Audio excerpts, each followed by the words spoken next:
안녕하세요, 여러분. 혹시 낙타의 얘기를 아시나요? 제가 얼마 전에 읽은 책에서 그러더라고요. 물 한 모금 없이 사막을 횡단하는 낙타는 사람을 배신하는 동물이라 나와 함께 수천 리를 걷고도 지친 내색을 않다가 어느 순간 무릎을 꺾고 숨을 놓아버린다고 합니다. 참 무섭지 않나요? 저는 이 얘기를 듣고 나서 언제 무릎을 꺾고 사람을 배신할지 모르는 낙타가 무서운 것이 아니라 왜 나를 이렇게 배신했지? 왜 난 아무런 눈치도 채지 못했지? 하고 자책해야 하는 그 시간들. 이렇게 낙타를 한 번 잃고 나서 또 다른 낙타를 데리고 사막을 건너는 사람이 이 낙타는 또 언제 나를 배신할까 두려움에 떨게 될 것이 무섭다는 생각이 들더라고요. 왜냐면요, 제가 지금 사막을 횡단하다 아무런 낌새 없이 낙타를 잃어버린 배신당한 여행자의 심정을 겪고 있거든요. 낙타에게는 피도 눈물도 없는 복수를 했다만 낙타와 함께 걸어온 그 세월은 아무도 보상해 줄 수 없다는 것을 알기에 헛헛한 마음을 감출 길이 없어 이렇게 사연을 쓰게 됐습니다. 다시 이 기억을 끄집어낸다는 것 자체가 치가 떨리게 괴롭지만 이렇게 여러분과 한바탕 시원하게 욕을 하고 오늘 이 자리에 제 남은 미련을 다 털어버리면 저를 계속해서 따라다니는 이 긴 답답함도 끝이 날까요? 그러길 간절히 빌어보며 제 얘기를 시작해 보려고 합니다.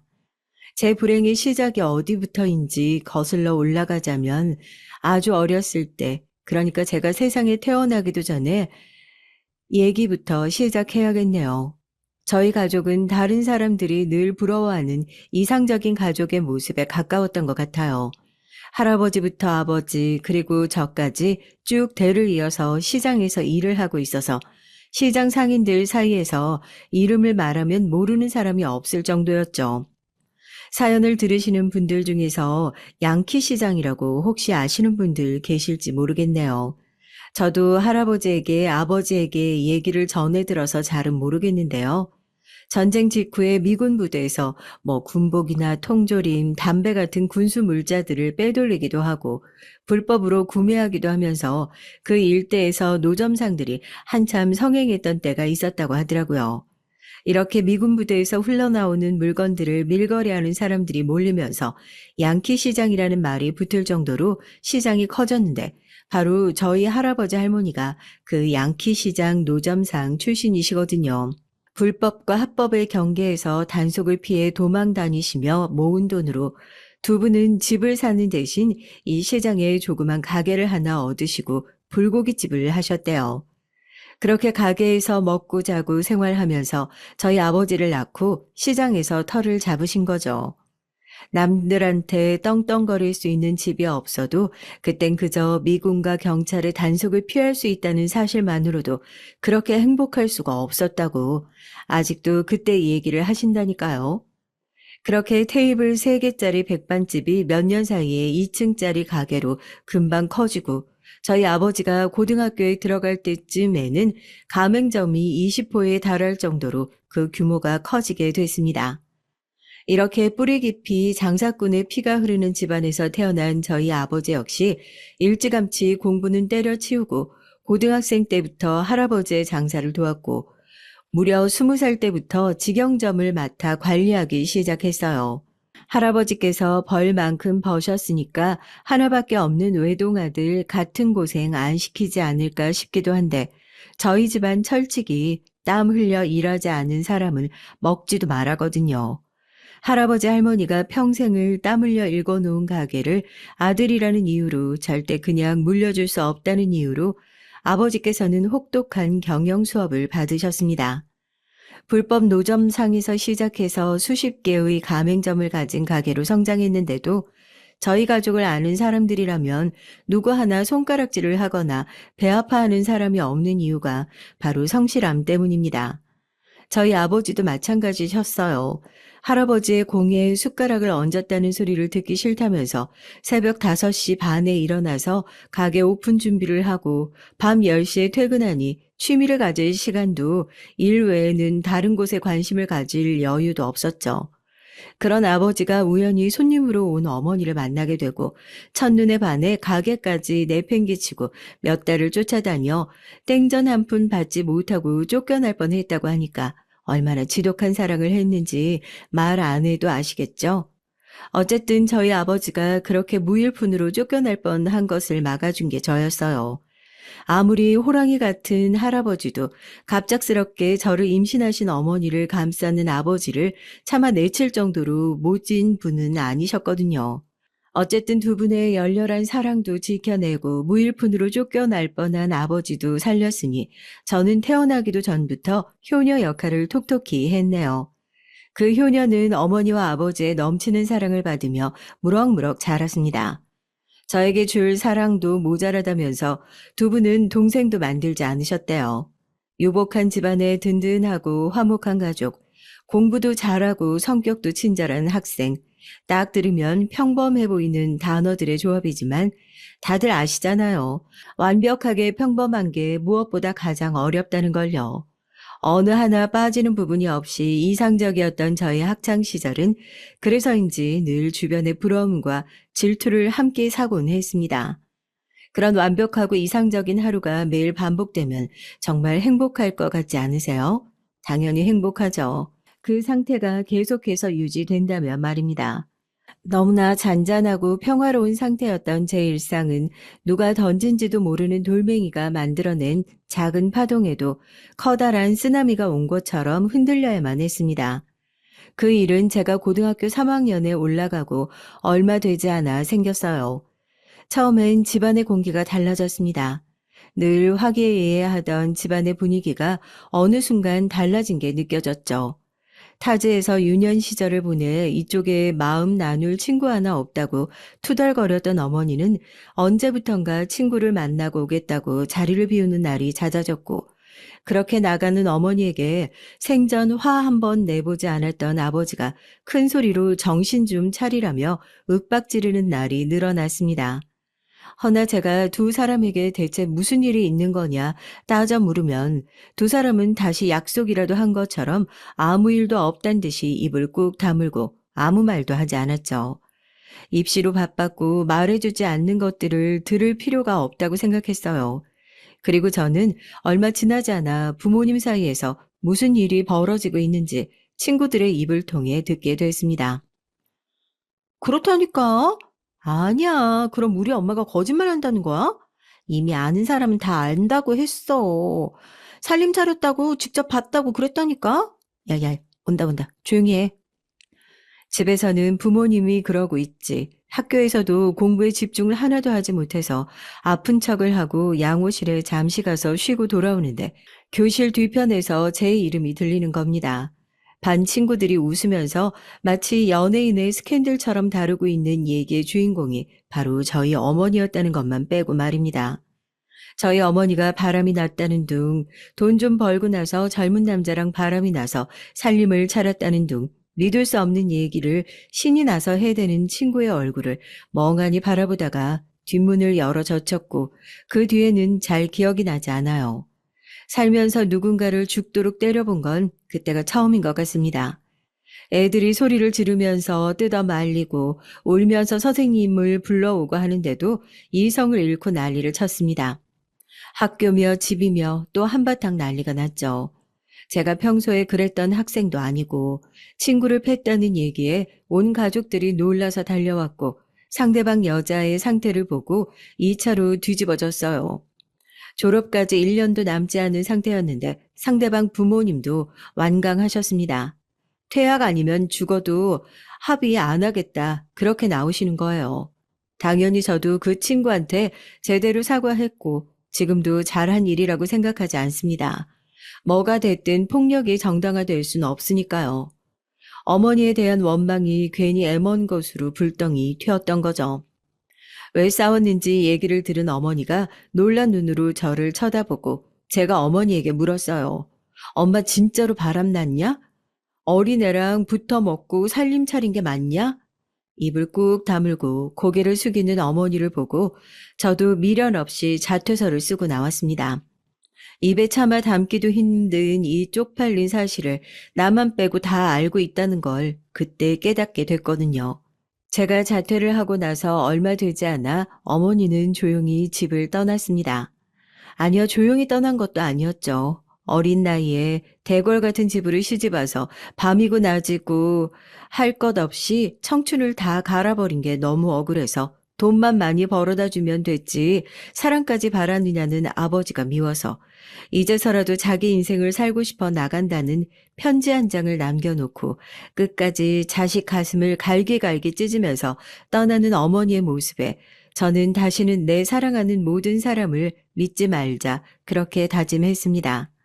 세상에서 가장 사랑했던 여자의 배신으로 아버지와 제 인생은 송두리째 달라졌어요. 그동안 아버지와 제가 다정하게 얘기할 수 있었던 연결고리가 마치 어머니였던 것처럼 집에서는 대화 한마디 하지 않는 사이로 변했습니다.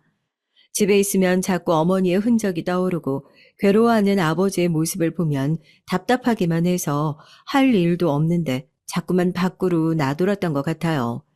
집에 있기도 싫고 아버지랑 마주치기도 싫으니 아침 일찌감치 집을 나서서 밤늦게 집에 들어와야 하는데 제가 그 당시 아버지가 주시는 용돈이 아니면 무슨 돈이 있었겠어요. 그래도 하나밖에 없는 딸이 혹시라도 돈이 없어 나쁜 길로 빠질까 싶으셨는지 아침에 출근하실 때마다 항상 식탁 위에 용돈을 올려두고 가셨죠. 철없는 당시에 저는 그 돈조차 그렇게 쓰기가 싫은 겁니다. 매일 식탁에 빳빳한 새 돈이 올라와 있는 걸 보면서도 애써 모른 척하고 나가서 아르바이트를 구했어요. 자퇴한 고등학생을 아르바이트로 받아주는 가게가 어디 있겠어요. 그나마 할아버지 덕분에 어렸을 때부터 얼굴을 알고 지내던 사장님이 하시는 숯불구이집에서 숯불이라도 옮기게 해달라고 사정사정해서 그렇게 주급을 받기로 하고 아르바이트를 시작했습니다. 아르바이트를 시작한 지 2주나 됐으려나요? 아버지가 주는 돈을 받지 않고도 하루 종일 밖에 나와서 시간을 보낼 수 있다는 사실에 저도 몸은 힘들지만 마음이 편안하더라고요. 대체 이 숯불을 몇 개나 옮겨야 아버지로부터 독립을 할 수 있으려나 그런 생각을 하고 있는데 벼랑간 뒤통수가 얼얼하니 호랑이 같은 불호령이 떨어지는 겁니다. 누가 내 뒤통수를 이렇게 세게 치는 거야 하고 짜증이 팍 나서 뒤를 돌아보니까 세상에 그건 바로 저희 할아버지셨어요. 네가 기껏 학교 간두고 한다는 게 남의 가게 아르바이트냐? 누구 아버지 돈도 안 받고 이겨먹고 싶으면 여기서 숯불이나 나르지 말고 할아버지한테 아버지 잡아먹어 불런다 비는 노력이라도 해봐. 못난 것들. 그렇게 할아버지한테 목덜미를 잡혀 질질 끌려간 곳은 할아버지 가게 지점 중 한 곳이었어요. 지점 중에서도 매출이 많이 나오는 곳이라 유동 인구가 많은 곳에서 3층이나 되는 건물을 차지하고 있는 곳이었죠. 벙쪄 있는 저를 데리고 주방으로 들어가 유니폼을 획 던져주고 저보다 더 의아한 표정으로 쳐다보고 있는 점장으로 보이는 남자에게 신신당부를 했습니다. 이거 완전 답도 없어. 알바 한번 제대로 안 해본 초짜 중에 생초짜니까 교육비 다 하고 시급도 반만 주고 제대로 가르쳐라. 제 할아버지랑 잘 알고 지내던 사장님네 가게에서 아르바이트를 했던 게 화근이었습니다. 딱 봐도 하루 종일 밖으로 나도는 것 같은데 아버지가 주는 돈은 한 푼도 쓰지 않고 혹시나 어디 나쁜 일에 빠지진 않았을까 걱정이 이만저만이 아니셨대요. 그러던 중 가게 사장님이 할아버지께 살짝 귀뜸을 해주신 거죠. 손녀딸이 우리 가게에서 주급받아가면서 아르바이트를 하고 있다고요. 나중에 할아버지께 들은 얘기지만 그때 다행이다 싶은 생각도 들고 이것도 참 피는 못 속인다는 생각이 들었대요. 학교도 때려치운 마당에 나중에 밥벌이는 해먹고 살아야 하니까 뭐라도 가르치긴 해야겠는데 집에서 말 한마디도 안 하는 아버지 가게에서 일 배우라고 하면 죽어도 안 배울 것 같고 그러니까 할아버지 딴에는 나름대로 머리를 쓰셨던 거죠. 그 당시에 제일 바쁘고 매상이 높은 가게에 손녀딸인 저를 냅다 꽂아 놓은 겁니다. 그때 영문도 모른 채 경험도 없는 낙하산 아르바이트생을 받은 점장이 바로 지금의 제 남편입니다. 저희 할아버지가 고약한 취미가 있으신데요. 본인이 어렸을 때 고생을 하면서 이 자리까지 올라오신 경험이 있으니까 힘들게 고생한 사람을 그냥 두고 못 보시는 거예요. 저희 남편도 처음부터 가맹점장으로 시작했던 게 아니라 할아버지 가게 아르바이트생으로 시작했는데 일도 빠릿빠릿하게 잘하고 집안 형편도 어려운데 열심히 살아보려고 하는 게 보이니까 그러면 내가 네 이름 빌려서 가게 하나 내주고 네가 점장으로 관리만 다 해봐라. 대신에 수익은 다 네가 가지고 가라. 이렇게 해서 점장이 된 거고요.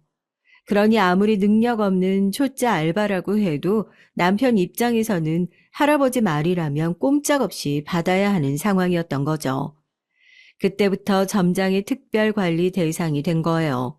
할아버지부터 아버지까지 평생을 장사만 하신 것만 보고 살았는데 저도 눈대중으로 보고 배운 게 있을 거 아니에요. 그런데 막상 해보려니까 이렇게 어려운 게 또 없더라고요. 남편이 우스갯소리로 여태까지 제가 깨먹은 그릇만 해도 가맹점포를 서너 개는 더 차렸을 거라고 얘기했을 정도로 실수 연발이었어요. 그래도 제가 다른 건 몰라도 깡 하나는 튼튼하거든요. 쟤는 저렇게 능력도 없는데 왜 점장이 끼고 일을 알려주냐. 알바도 낙하산으로 들어온 게 꼴 보기 싫다. 그 당시에 또래 친구들이었던 알바생들이 일도 안 알려주고 은근히 따돌리고 저한테 일을 몰아줘도 오냐, 이거 다 처리하고 나면 내가 너네보다 일 더 잘하게 되겠지. 그런 마음으로 몸이 부서져라 일을 했던 것 같아요. 물론 지금 와서 그렇게 일하라고 하면 절대 못하죠. 젊었으니까 가능했던 거죠. 어쨌든 저도 할아버지의 말대로 몸에서 장사꾼의 피가 흐르는 건지 시간이 지나면 지날수록 일에 점점 흥미가 생기더라고요. 이런 일이라면 내가 평생 안 질리고 할 수 있겠구나 싶기도 하고요. 아버지랑 마주치기 싫어서 아침 일찌감치 나갔다가 밤 늦게 들어오고 눈만 마주치면 소리 지르고 싸우기 바빴는데 일을 열심히 하니까 또 그건 순기능이 있더라고요. 지쳐서 싸울 힘이 없었어요. 집에 들어오면 정신없이 코를 골고 자고 또 아침이 되면 시간이 아낀다고 집에서 유니폼 갈아입고 출근을 하고 바쁘지만 인생에서 그렇게 신나게 뭔가를 해본 게 처음인 것 같아서 더 열심히 했습니다. 일이 손에 익어가면서 남편과의 사이도 점점 더 가까워졌어요. 오늘 손님 역대급으로 많았다. 그치? 오늘 끝나고 가게에서 맥주 한잔 할 사람 있어? 안주는 내가 해줄게. 아, 사장님, 우리 가게 안 주고 먹고 오늘은 꼴도 보기 싫어요. 안 먹을래요.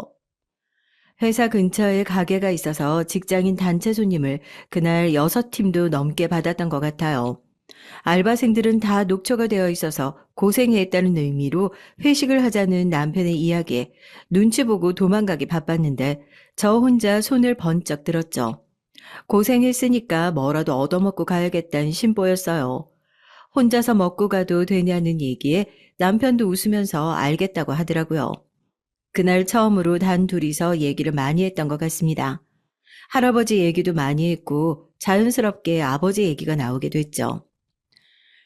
이게 부모님이 너무 많아도 문제고 너무 적어도 문제네. 그러니까 난 어머니가 두 분이라서 골치가 아프고 넌 어머니가 안 계셔서 골치가 아프고 이게 진짜 웃기지 않냐? 안 계시고 한 분이고 두 분이고 이게 무슨 상관이라고. 시간 지나고 나면 별 것도 아니야. 솔직히 네 말대로라면 아버지가 무슨 죄냐? 미워해도 집 나간 어머니를 미워해야지. 안 그래? 그날 술을 마시면서 자연스럽게 서로 집안 얘기가 나왔는데요. 남편은 사람들이 소위 얘기하는 첩의 자식이라고 하더라고요. 바람 펴서 낳은 자식이라 집에서도 사람 대접 못 받고 자라면서 제대로 된 지원도 한 번도 못 받아서 어렸을 때부터 오히려 어머니도 자기가 부양하면서 살았다고요. 그런 얘기를 하는데 정말 웃기게도 남편이 참 멋있어 보이더라고요. 저도 그렇고 본인도 그렇고 남들이 비정상이라고 손가락질을 하는 일인데 내가 신경 쓰지 않으면 대수로운 일이 아니다 하는 거예요.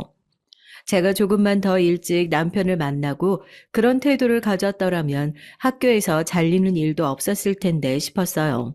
하긴 학교에서 안 잘렸으면 남편을 만날 일도 없었겠으니까. 그게 그거긴 하네요. 어쨌든 그때 그 얘기에 확 꽂혀서 그때부터 점장이랑 알바 관계가 아니라 제가 남편을 일방적으로 졸졸 쫓아다니는 사이가 됐습니다. 처음엔 당연히 남편은 저를 좀 꺼려하는 눈치였어요.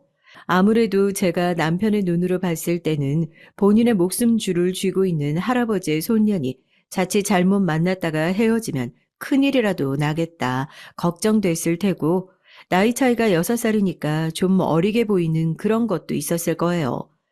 그래도 제 끈질긴 구애에 결국 남편도 두 손 두 발 다 들었고 연인 관계가 됐습니다. 뭐 나중 일은 둘째치고요. 전 그때 남편을 만난 것 자체를 후회한 적은 단 한 번도 없어요. 사람이 살면서 우연이 없대잖아요. 수많은 우연이 겹치고 겹쳐서 운명이 되는 거라고. 제가 학교에서 그만두게 된 것, 그래서 숯불 나르는 아르바이트를 하게 된 것, 남편이 있는 가게로 들어가서 일을 배우게 된 것, 그래서 평생 하고 싶은 일을 하게 된 것, 그 모든 게 운명이 아니었나 싶더라고요. 그때쯤 저도 이 일을 제대로 해보고 싶다는 생각이 부쩍 많이 들었던 것 같습니다. 그러면서 아버지와의 관계도 자연스럽게 회복됐고요. 그, 내가 이번에 신메뉴 개발을 한번 해보려고 하는데, 이거 맛 좀 봐봐. 너 지금 나한테 말 건 거냐? 처음엔 좀 머쓱해하긴 했는데 남편이랑 같이 일을 하면서 가게에 폐도 끼치고 싶지 않고, 그래도 제가 제대로 1인분을 해내가는 걸 보여주고 싶은 마음이 커지더라고요. 일을 마치고 집에 돌아온 아버지를 붙잡고 대뜸 과게 관련된 것들을 이것저것 물어보기 시작하니까 깜짝 놀라더라고요. 아버지가 그때 눈치를 채셨대요. 얘가 뭔가 심경의 변화가 생기기 시작했구나. 심경의 변화를 만들어주는 사람을 만나기 시작했구나 하고요. 아버지와의 관계를 회복할 수 있었던 것도 남편의 덕이 크긴 했지만 결혼을 결심했던 계기는 따로 있었습니다. 사람의 인생이 정말 허무한 게요. 그렇게 정정하시던 할아버지가 갑자기 세상을 떠나게 되셨어요.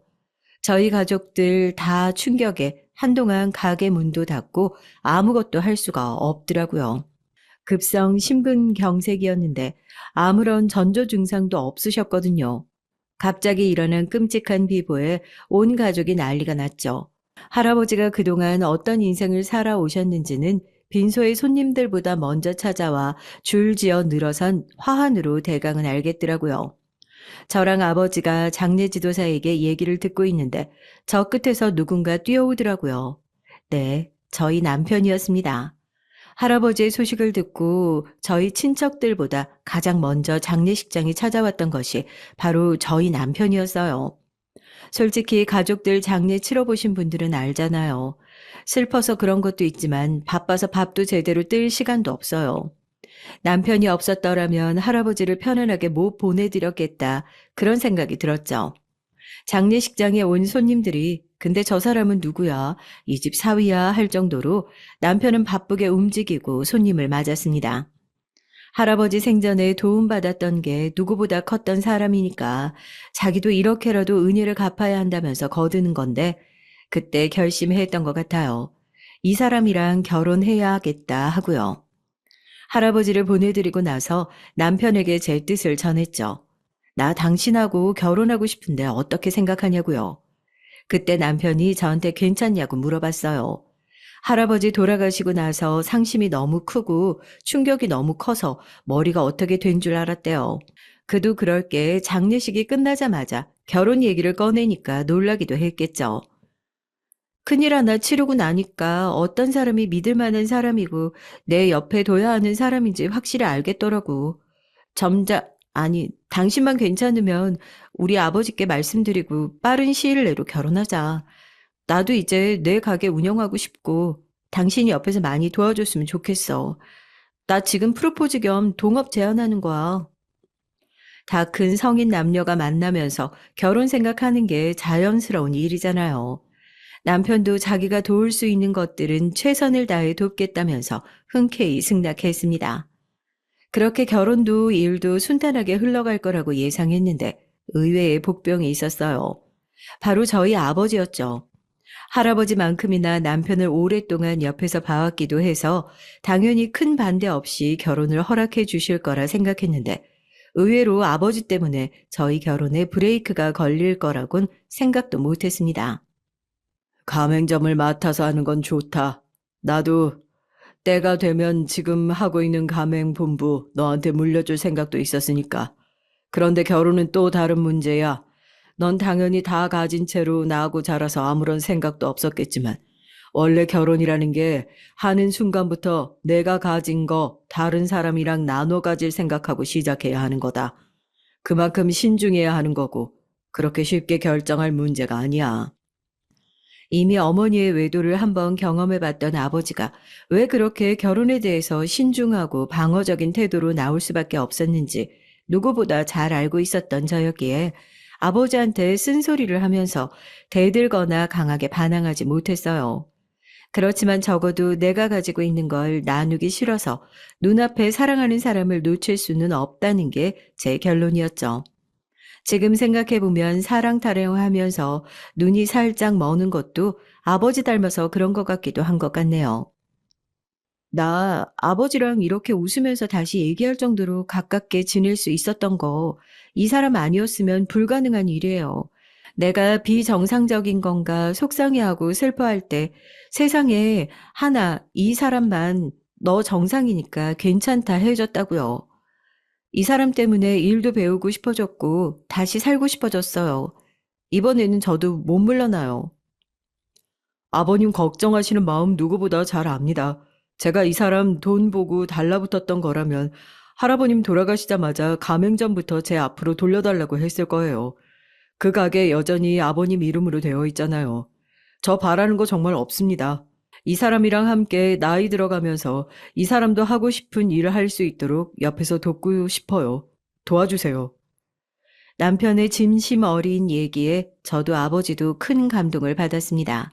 다른 것도 아니고 제가 행복하게 지낼 수 있도록 자기 남은 평생을 노력하고 싶으니까 도와달라고 하는데 그런 얘기에 마음이 움직이지 않을 부모가 어디 있겠어요.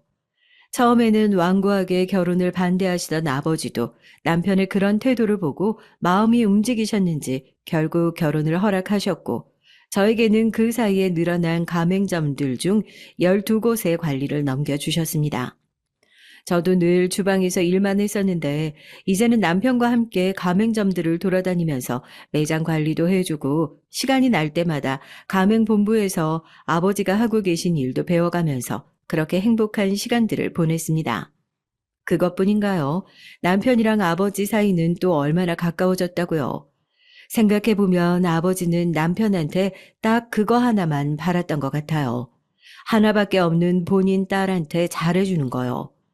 가맹본부 직원들도 다 입이 마르도록 칭찬을 할 정도로 제가 출장을 가면 남편을 따로 불러내 같이 술 친구를 할 정도로 두 사람이 가까워져서 저도 마음이 놓였죠. 결혼할 때 그렇게 반대를 하더니만 최서방 아니면 아빠 술 친구를 누가 해주냐고 애교 섞인 타박을 하면서 자기가 언제 그랬냐면서 오리발을 내밀더라고요. 최서방 자네도 딸 낳으면 내 심정 이해할 걸세. 이 쬐끄만한 게 나중에 커서 애비 손잡고 결혼식장 입장한다는 생각만 해도 주책맞게 눈물이 나고 그랬는데 그게 진짜로 당돌하게 지 애비한테 이 사람 아니면 안 된다고 그런 얘기를 하는데 내가 심술이 안 나고 배기겠어? 내가 늘 얘기하지만 두 사람이 금슬 좋게 사는 것도 바라지 않고 뭐 손주를 몇 명씩 낳아 기르는 것도 바라지 않아. 이기적으로 들릴 수도 있겠지만 나는 그냥 내 딸한테만 잘하면 그만이네. 자네가 우리 딸한테 요즘 하는 것만 봐도 우리 아버지가 사람 하나는 참 잘 봤구나 싶어. 자네도 자네 명의로 된 가게 하나는 있어야지. 언제까지 이 집 사위라는 타이틀만 달고 살 수는 없지 않나. 우리 딸 가맹본부 인수인계 해주면 내 자네 자리랑 가게도 하나 마련해 줌세. 건물은 어디가 괜찮겠어? 아무래도 손때가 많이 묻어있는 자네가 일했던 3층짜리 거기가 제일 괜찮겠지? 우리 집 식구 아니면 주변 사람들은 죄다 도둑놈 취급하는 저희 아버지가 통 크게 사위한테 건물까지 하사해 주실 정도면 이제는 정말로 남편을 본인 식구라고 생각하시는구나 싶어서 제가 다 찡한 마음이 들더라고요. 아버지한테 감사한 마음도 밀려왔고요.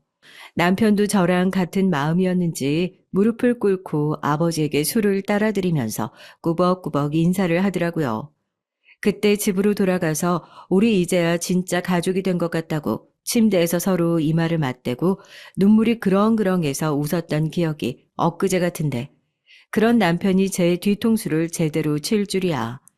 제가 사랑하던 그 사람이 물 한 모금 없이 사막을 횡단하다가 낌새도 없이 무릎을 꺾고 죽어버려 동반자인 사람을 오도 가도 못하게 만들어버리는 낙타일 줄 누가 알았겠습니까? 저희 남편은 소문난 애처가예요. 다시 얘기하자면 사람들이 많은 곳에서 유난을 떠는 애처가라고 하는 게 맞겠네요. 사람이 자기가 부족한 부분이 있으면 사람들한테 그걸 더 과시한다는 얘기 들어본 적 있으시죠? 이제 생각해보니 저희 남편이 애처가 같은 모습이 부족해서 그걸 더 과시한 게 아닐까 그런 생각이 들어요. 난 진짜 최 사장님 볼 때마다 부러워 죽겠어요. 출근할 때 태워다 줘. 퇴근하면 태우러 와. 혼잣말로 뭐 먹고 싶다 말만 하면 눈 깜빡하면 사다가 대령해. 이렇게 친구들이랑 모임이라도 한다 치면 분위기 내라고 꽃배달까지 해주고. 우리 경희님도 이런 모습 좀 보고 배우면 좋으련만. 예, 말은 바로 해야지. 보고 배우는 게 아니라 그냥 술 먹고 양말이나 제대로 벗고 주무시면 소원이 없겠다. 자기는 좋겠어. 세상에 그런 유니콘 같은 남편이 또 어딨어? 남편이 저희 집 일, 그러니까 가게 프랜차이즈 일에 관여하기 시작하면서 친하게 알아두면 좋을 거라고 본인 친구인 경찰 경위 한 명과 사업을 하는 동창 한 명을 소개시켜 줬거든요. 와이프들이 모두 제 나이 또래라서 몇 번 식사 자리를 같이 하고 자연스럽게 여자들끼리 모이기도 하고 부부 동반 모임을 갖기도 하고 그런 관계가 됐어요. 다들 제 남편 같은 사람이 없다. 애처가도 그런 애처가가 없다. 마르고 닳도록 칭찬을 했지만 사실 그 칭찬에 마냥 공감할 수만은 없었습니다. 남편의 그런 모습은 사람들이 많이 있는 자리에서나 볼 수 있었거든요. 신혼이 지나고 어느 순간부터 남편은 물에 섞이지 못하는 기름처럼 집에서는 겉도는 느낌이었어요. 오히려 제가 가게에서 아르바이트로 일할 때보다 대화할 시간은 더 적어졌죠. 요즘 너무 바쁜 것 같다. 우리 얘기할 시간이 필요한 것 같다. 제가 먼저 대화의 물꼬를 트려고 해도 어디서 그렇게 전화가 많이 오는 건지 늘 전화를 받으러 나가버리기 일쑤였습니다. 한 번은 일만 할 거면 저랑 결혼은 왜 한 거냐 화를 낸 적도 있어요. 그럴 때마다 남편은 다 저희 집이 잘 됐으면 좋겠어서 제가 잘 됐으면 좋겠어서 본인이 두 배, 세 배 노력하는 거라고 되려 화를 내곤 했죠. 당신도 알잖아. 나 아버님한테 이제 겨우 인정받고 있는 상황이야. 물 들어올 때 노져야 한다고. 이럴 때 더 노력하는 남편 도와주지는 못할 망정. 부부가 무슨 관계야. 당신 심심할 때 말상대 해주려고 있는 존재가 아니잖아, 내가. 그때 눈치를 챘어야 했는데 바보 같은 저는 이제 막 좋아지고 있는 아버지와 남편의 관계를 도와야겠다는 생각에 눈과 귀를 막고 살고 있었죠. 그때까지만 하더라도 남편한테 제가 모르는 문제가 있을 거라고는 상상도 해보지 않았어요. 바로 그 일이 있기 전까진 말입니다. 그날도 프랜차이즈 확장을 위해서 술상무 역할을 하고 왔다며 남편이 술 냄새를 펄펄 풍겨가며 집으로 돌아왔더라고요. 술에 취해서 몸도 못 가누는 것 같고 냄새도 엄청 나길래 제가 나와서 자겠다고 베개를 들고 거실로 나갔습니다. 잠이 오지 않아서 방에서 책이라도 한 권 챙겨와야겠다 하고 문을 벌컥 열어 젖혔는데 저는 깜짝 놀랄 수밖에 없었어요. 술에 취한 남편이 침대 위에서 본인 핸드폰이 아닌 다른 핸드폰을 만지작거리고 있다가 제가 들어오니까 황급히 핸드폰을 끄는 게 보였습니다. 저는 바로 그 핸드폰을 빼서 들었어요. 심장이 두근거렸거든요. 설마 외도인가? 문 하나 두고 빤히 제가 밖에 있는 걸 알면서 이렇게 강큰 짓을 했을까? 별 생각이 다 들더라고요. 뭐 하는 짓이야 지금? 술 먹고 들어오는 길에 핸드폰을 주웠는데 상식이한테 전화해보니까 주인 찾으려면 뭐 비상 연락망 이런 거 확인해야 하니까 핸드폰부터 켜보라고 해서 충전한 거 킨 거야. 지금 나 의심하는 거 아니지? 당장 옷 입고 따라 나와. 상식 씨한테 전화했다고? 통화 내역 보여줘. 의심을 거두지 않는 제게 남편은 본인 친구인 경위 이름을 꺼내면서 해명을 하더라고요. 통화 내역을 확인해 보니 정말 통화한 기록은 있는데 그래도 믿기지가 않아서 그 밤에 당직 근무를 하고 있는 남편 친구를 찾아갔어요. 이 밤에 미안하다. 이 사람이 사소한 오해를 해서 내가 아까 너한테 연락했던 이 핸드폰 분실물, 뭐 내가 다른 여자랑 연락하는 핸드폰으로 오해한 모양이야. 이거 네 말대로 핸드폰 켜긴 했는데 비상 연락처를 못 찾아서. 갑자기 경찰서로 들이닥친 저랑 남편을 놀란 눈으로 쳐다보던 남편 친구는 그제서야 웃으면서 남편에게 핸드폰을 받아들며 얘기를 하더라고요. 난 또 무슨 일을 하고. 두 분 금슬이 아주 여전하시네요. 핸드폰은 여기 놔두고 가. 경찰서에서 위치 추적해서 주인 찾아드리면 되니까. 그러게 그냥 경찰서 들러서 놓고 가라니까 무슨 덕을 쌓으려고 주인을 직접 찾아준다고. 하여튼 제가 절해서 문제예요. 자자 이제 두 분 부부싸움은 집에 가서 마저 하시고 내일 부부 동반 모임 다들 있지 않으셨죠? 오늘 일은 못 본 걸로 하겠습니다. 경찰서를 나오는데 얼굴이 화끈거리더라고요. 그것도 남편 친구 앞에서 남편 외도를 의심하는 의처증 환자처럼 보이진 않았을까 싶어서요. 괜히 생사란 잡은 것 같아서 미안해서 말도 못하고 우물쭈물하니까 남편이 되려 괜찮다며 저를 달래줬습니다. 자기는 이럴 때마다 그래도 아직 내가 사랑받고 있구나 싶어서 기분이 좋다고요. 그렇게 야밤에 일어난 남편의 바람 소동은 작은 에피소드가 됐고 저희 부부는 다시 손을 잡고 집으로 돌아갔습니다. 다음 날 저녁 부부 동반 모임이 있는 날 남편의 에스코트를 받아 저희는 식당으로 자리를 옮겼어요. 혹시라도 남편 친구가 어제 있었던 일을 모임 자리에서 얘기하지 않을까 싶어서 노심초사하고 있는데 저랑 눈을 마주친 친구가 다 괜찮다는 듯이 웃어 보이더라고요. 저도 불편했던 마음을 편하게 덜고 오랜만에 아무 생각 없이 웃고 떠들고 그렇게 시간을 보냈습니다. 최 사장님 음식 나올 때마다 바로바로 덜어주시는 거 봤어? 우리 경희님은 본인 입에 집어 넣으시느라 바쁘신데 아주 최 사장님은 와이프분을 너무 예뻐하셔서 애도 못 나오시겠어요. 그렇게 애정을 쏟으시는데 아무리 본인 애러지만 나눠주실 사랑이 있으시겠어요? 오늘도 여전히 사람들 앞에서 다정한 모습을 뽐내는 남편의 사람들이 칭찬을 쉬지 않았지만 가슴 한구석에 뭔가 찜찜한 느낌이 가시질 않더라고요. 그리고 얼마 지나지 않아서 그 찜찜함이 뭔지 정확하게 알게 됐습니다. 식사 자리의 분위기가 무르익었을 때 갑자기 아버지에게서 전화가 오더라고요. 저 잠시 전화 좀, 무슨 일이야? 나 오늘 부부 동반 모임 있어서 잠깐 밖에 나왔는데 급한 일이야? 아니, 나는 운전해야 하니까 술 안 마셨지. 그것만 챙겨가면 돼? 알겠어. 지금 가게 가서 상현이한테 맡겨놓을게. 내일 아침 일찍 계약을 진행해야 하는데 계약 서류 중에 누락된 게 있다고 챙겨다 줄 수 있냐는 아버지의 연락이었습니다. 오랜만에 다 같이 모인 자리긴 하지만 일은 일이니 어쩔 수 없다 싶더라고요. 같이 일어서려는 남편에게 편하게 놀고 들어오라고 하고 엘리베이터를 타려다가 저는 다시 발걸음을 돌렸습니다. 택시를 타고 가게에 들어갈 생각이었는데 아무래도 남편이 술을 마시고 대리를 부르기도 귀찮을 것 같고 오늘 부부 동반 모임이니 다른 사람들 차를 타고 들어오면 편할 것 같다는 생각이 들더라고요. 그럴 바에는 제가 남편 차를 몰고 가고 남편은 택시를 타거나 다른 부부 대리를 타고 들어오면 되겠다 싶어서 남편 차 키를 받아가지고 가야겠다 싶었죠. 그런데 제가 떠난 그 자리에서는 차마 나와서는 안 되는 충격적인 얘기가 오고 가고 있었습니다. 내 와이프지만 이럴 때 웃겨 죽겠다니까. 아까 말하는 거 들었어? 최 사장님은 애도 못 낳으시겠어요? 다른 사람한테 나눠주실 사랑이 있으시겠어요? 이래서 여자의 적은 여자라고 내 마누라지만 절대 척지면 안 되겠다. 오늘도 다짐했습니다.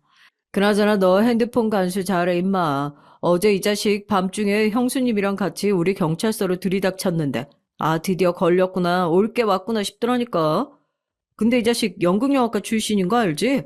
얼굴색 하나 안 바뀌고 나랑 리허설 한 번도 없이 연기를 하는데 이 정도 연기를 해야 바람 피면서도 처갓집 건물 얻는구나 싶더라니까.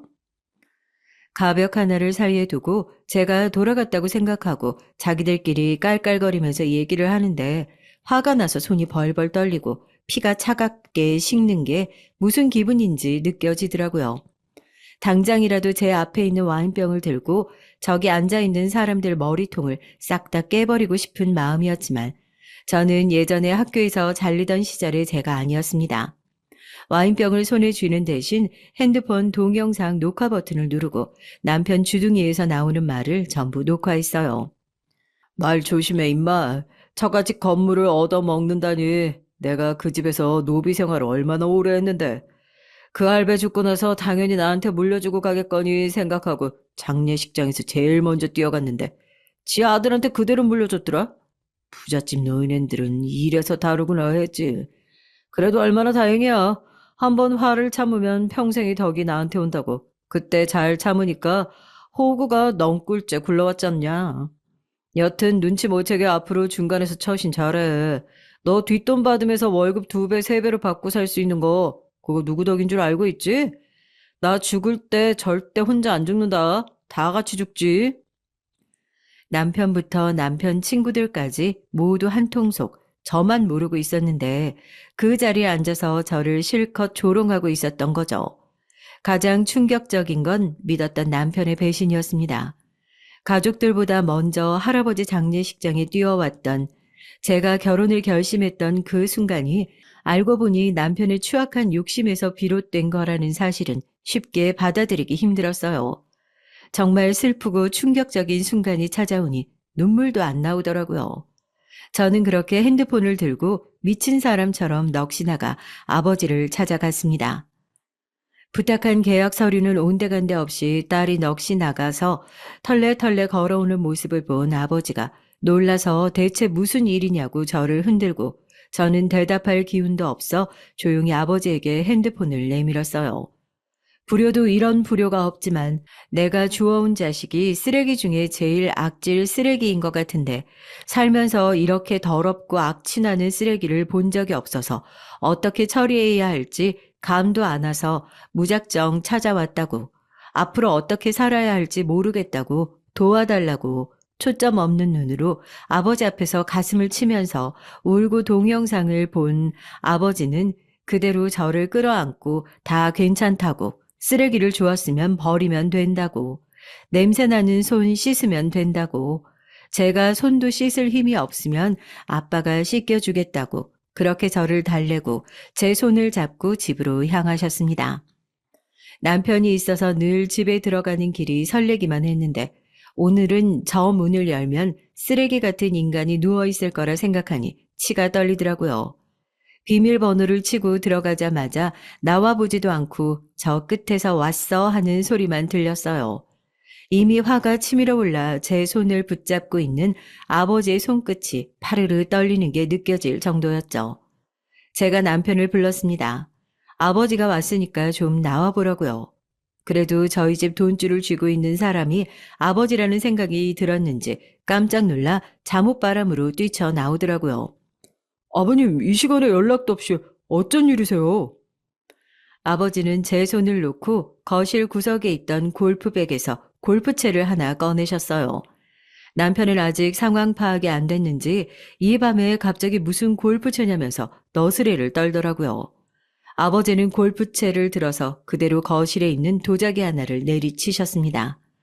도자기는 큰 소리를 내면서 산산조각 났죠. 아버님, 지금 이게 무슨... 누가 네 아버님이야, 이 새끼야. 내가 너한테 어려운 부탁했어? 이기적이라고 욕을 해도 좋으니까 내 딸 행복하게만 해달라고 했지. 네가 내 딸 행복하게 해주겠다. 그렇게 약속해서 아무것도 없고 아무것도 없을 것 같은 네 놈 내가 식구로 맞아줬어. 그런데 그 은혜를 이렇게 갚아? 아무것도 없는 놈이 감히 바람을 피워? 우리 집 재산을 노려? 이 배은망덕한. 이 도자기 너네 행복하게 잘 살았으면 좋겠다. 내가 사줬던 거지? 지금부터 이 집에 있는 것들 중에서 내가 두 사람한테 사줬던 것들 다 박살낼 거다. 이거 다 박살내고 나면 마지막 네 놈 차례니까 살고 싶으면 그 안에 도망쳐. 알겠어? 아버지는 정말로 도자기, TV, 양주 등등 차례대로 집안에 있는 물건에 골프채를 내리 꽂았습니다. 그제서야 남편도 아버지의 말이 농담이 아니라는 사실을 깨달은 건지 아버지 앞에서 무릎을 꿇고 빌기 시작하더군요. 딱 한 번 실수였다고. 남자들이라면 다 그럴 때가 있지 않냐고. 한 번만 봐주시면 다시는 안 그러겠다고요. 끝까지 내 딸이 아니라 나한테 비는 걸 보니 니놈이 좋아했던 게 내 딸이 아니라 우리 집 돈인 게 확실하구나. 다시는 나랑 내 딸 근처에 얼씬거린 생각도 하지 말고 살고 싶으면 이 잠옷도 벗어놓고 당장 내 집에서 나가. 남편의 멱살을 잡아 올린 아버지가 결국 참지 못하고 남편의 뺨을 올려 붙였고 그제서야 허겁지겁 잠옷까지 벗어든 남편이 속옷 차림으로 집을 나서면서 상황이 마무리됐습니다. 그동안 달콤한 말과 행동에 속아서 저런 아무것도 없는 사람에게 사랑이라는 이름으로 낭비했던 제 청춘과 시간들이 너무 아까워서 그게 너무 한스럽더라고요. 전쟁터가 따로 없는 집을 뒤로 하고 아버지와 오랜만에 집 앞 포장마차에 가서 술 한잔을 하면서 그동안 못다 했던 얘기를 나눴습니다. 무슨 마음인지는 내가 제일 잘 알지 않겠니? 너희 엄마 나갔을 때도 그랬어. 지금은 네가 세상에서 제일 힘든 것 같고 시간 낭비한 것 같고 그래서 속상하겠지만 지나보면 알 거다. 세상에 허투루 보낸 시간은 단 한순간도 없다. 아무리 허튼 놈한테도 배울 점은 있는 거야. 돌아보면 그래. 결국엔 너도 그놈 때문에 아버지 밑에서 이렇게 일 배우고 있는 거 아니겠니? 나라고 안 그랬겠어. 너희 엄마 때문에 내 인생 망했다. 이런 생각 들 때도 있었는데 그런 생각하기 시작하면 그때부터 정말 내 인생이 망하기 시작하는 거다. 그러니까 버텨. 네 인생 그런 별 볼 일 없는 놈 때문에 망하지 않는다. 우동면이 퉁퉁 불 때까지 한 젓가락도 뜨지 못하고 연거푸 소주만 마시는 제게 아버지가 해준 말씀은 씁쓸한 소주와 달리 참 달콤했습니다. 틀린 말씀 하나 없으셨어요. 분명 별 볼 일 없는 놈한테도 제가 배울 점은 있었으니까요. 그런 쓸모없는 놈 때문에 제 인생이 망하기에는 너무 멋진 인생이었으니까요. 하지만 그런 멋진 제 인생과 달리 제 인생에 폐를 끼친 그놈 인생에 확실한 복수는 해주어야 하지 않겠습니까?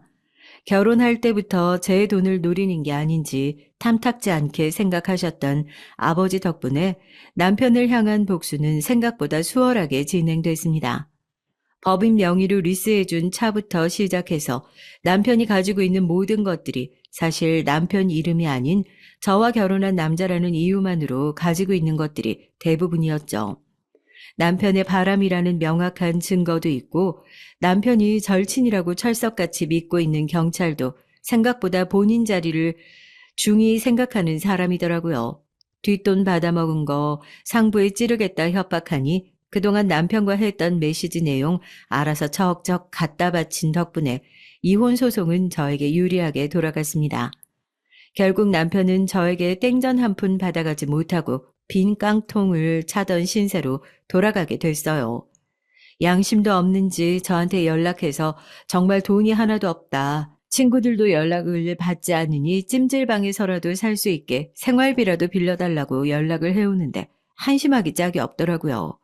생활비를 보태줄 테니 당장 쓸 계좌번호를 알려달라고 하니까 10초도 안 돼서 답장이 오더라고요. 그래서 돈 보내줬냐고요? 네, 예정 생각해서 정확히 18원 보내줬습니다. 계좌 이체를 하고 나서 길길이 날뛰면서 연락이 올 거라고 생각했는데 이제 저한테 자기가 어떤 의미인 줄 확실히 깨달았는지 그 뒤로 더 이상 연락은 오지 않더라고요. 그 뒤로 남편에 대한 소문은 여러 사람들을 통해서 들었습니다.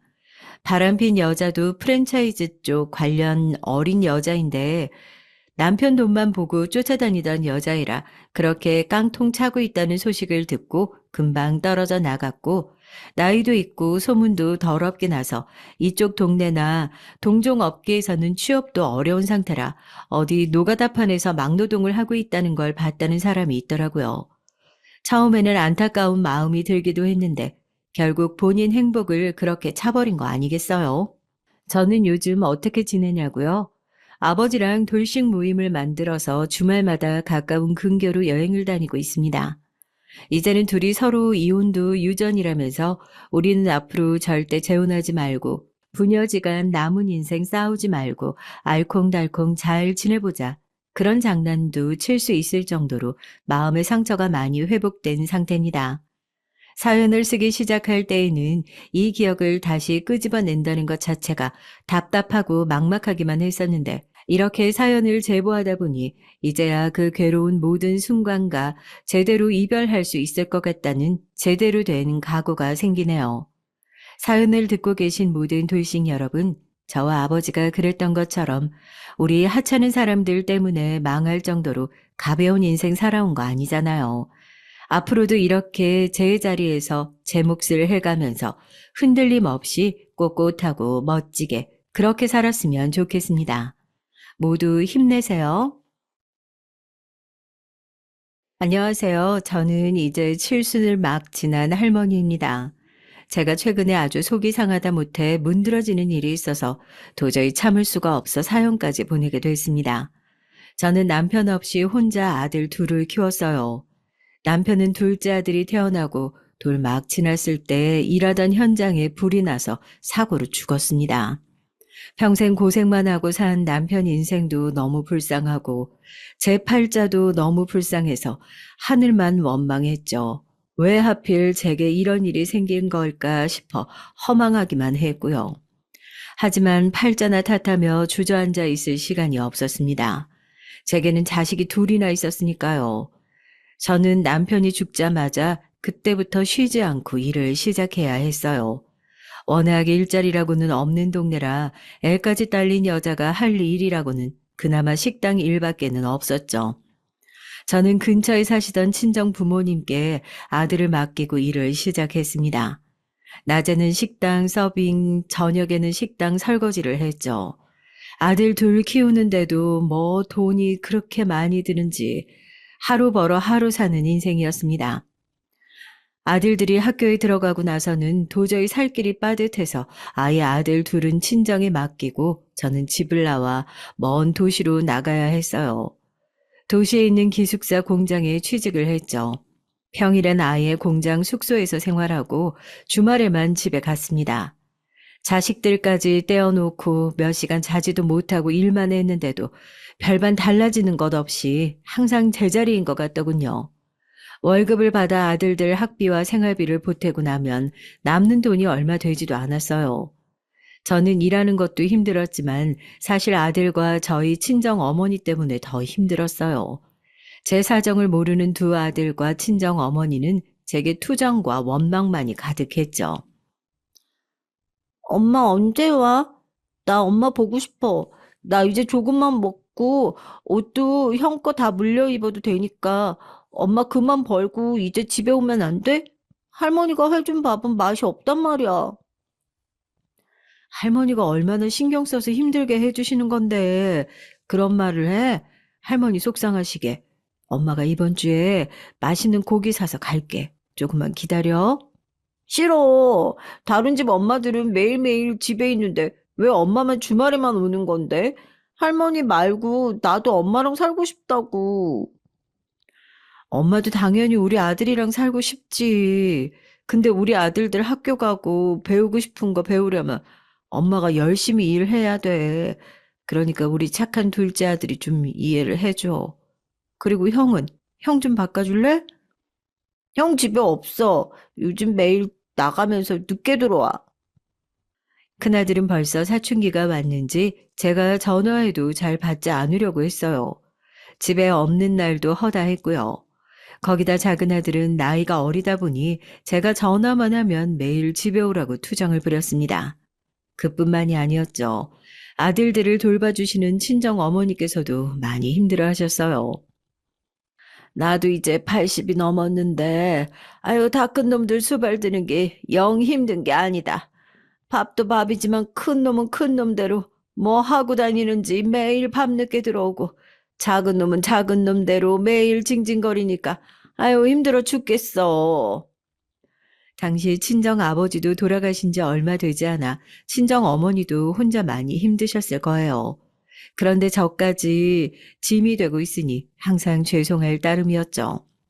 그러던 중 작은 사고가 있었습니다. 큰아들이 학교에서 친구와 크게 다퉈서 저희 친정엄마가 학교까지 불려갔어요. 그런데도 해결이 안 됐는지 제게 연락이 왔더라고요. 제 아들에게 맞은 아이가 많이 다쳐서 병원에까지 입원했다고요. 저는 너무 놀라서 그날은 공장에 얘기하고 바로 집으로 왔습니다. 그리고 제 아들이 때렸다는 아이가 있는 병원부터 갔죠. 그런데 얼굴이 정말 말이 아니더라고요. 아, 죄송합니다. 우리 애가 원래 겁이 많아서 개미 한 마리 못 잡는 애인데 도대체 왜 이랬는지 모르겠네요. 겁이 많아서 개미 한 마리 못 잡는다고요? 도대체 언제적 얘기하시는 거예요?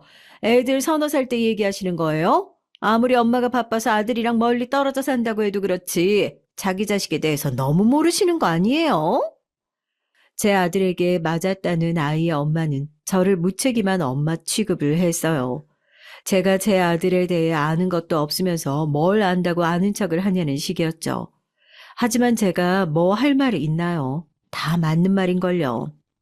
아줌마 아들 학교에서 깡패로 소문이 자자해요. 애들 패고 다닌 게 한두 번이 아니라고요.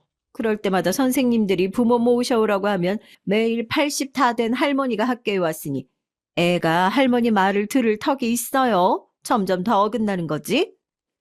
그 아이의 엄마 말이 제 아들이 지금까지 학교에서 때린 아이들 숫자가 안 맞은 애들보다 많을 거랍니다. 그 정도로 제 큰아들이 깡패라네요. 툭 하면 애들을 때리고 다녔대요. 같은 부모로서 충고 하나만 할게요. 정신 차리세요. 난 내 아들 이렇게 만든 거 절대 용서 못해요. 고소할 거니까 그런 줄 아세요. 저는 정말 몰랐습니다. 친정 엄마가 학교에서 연락이 와서 다녀온 적은 있다고 하셨지만 큰아들이 이렇게까지 사고치고 다녔는 줄은 몰랐어요. 이게 다 제 잘못이죠. 남한테 저런 소리를 들어도 쌌습니다. 애들을 낳아놓기만 하면 알아서 다 크는 줄 알고 돈 번다는 핑계로 너무 관심이 없었던 거예요. 맛있는 거나 사주고 깨끗한 옷만 사주면 부모 노릇 끝나는 줄 알고 있었던 거죠. 저는 그 자리에서 바로 무릎을 꿇었습니다. 그리고 진심을 다해서 사죄했어요. 제가 아들을 잘못 키운 탓이니까 다 제 잘못이라고요. 앞으로 다신 이런 일 없게 할 테니까 제발 한 번만 봐달라고 사정사정을 했습니다. 다행히 고소까진 막을 수 있었지만 문제는 그런 게 아니었어요. 제 큰아들이 그 정도로 망가지고 있었는지 몰랐던 게 불찰이었죠. 이건 아니다 싶었습니다. 누구 하나 행복한 사람 없이 다 힘든 이 상황을 제가 정리해야 할 것 같았어요. 저는 큰맘 먹고 하던 일을 다 그만두고 친정 엄마가 계신 고향으로 내려갔습니다. 그러고는 아들들 옆에서 제가 할 수 있는 일이 무엇일까 찾았어요. 사실 제가 옛날부터 만두 빚는 거 하나는 자신 있었거든요. 저희 시댁에 대대로 내려오는 만두소 양념이 있었는데 그 맛이 아주 기가 막혔거든요. 처음 시집가서 명절날 만두를 몇백 개씩 빚었는데 시댁 어른들이 인정하실 만큼 제가 예쁘게 잘 빚었어요. 저는 확신이 들자마자 바로 밀어붙이기로 했습니다. 아들들이 다니던 학교 근처에 작은 시장이 하나 있었는데 그 시장 안 귀퉁이에 만두집을 열었죠. 가게라고 하기엔 민망할 정도로 시작은 3평도 안 되는 작은 공간에서 의자 하나만 달랑 놓고 시작했어요. 의자에 앉아 하루 종일 만두만 빚었죠. 그래도 제 생각이 틀리지는 않았습니다. 제 말대로 제가 만두 빚는 재주는 타고났는지 장사는 시작하자마자 잘 되었고요. 메뉴는 동그란 고기만두 한 가지였는데 시어머니에게 배운 특제 만두소를 만들어서 반응이 좋았죠. 그렇게 몇 년을 열심히 아들들을 챙기며 장사만 하며 지냈습니다. 장사는 정말 숨 돌릴 틈 없이 잘 됐어요. 정말 시간 가는 줄 모르고 바쁘게 살았죠. 시장 구석자리에 3평이었던 만두집은 어느새 시장 중앙으로 옮겨 20평까지 커졌어요. 메뉴도 고기 만두뿐이 아니라 김치만두와 찐빵까지 추가로 해서 팔았습니다. 테이블도 몇 개 놨더니 앉아서 드시는 분들도 생기고 포장해 가는 손님들도 더 많아졌어요. 어느새 제 만두가 입소문이 났다면서 서울에서 여행 온 관광객들이 사 먹으러 오기도 하더라고요. 그맘때쯤 집에 경사가 하나 더 있었습니다.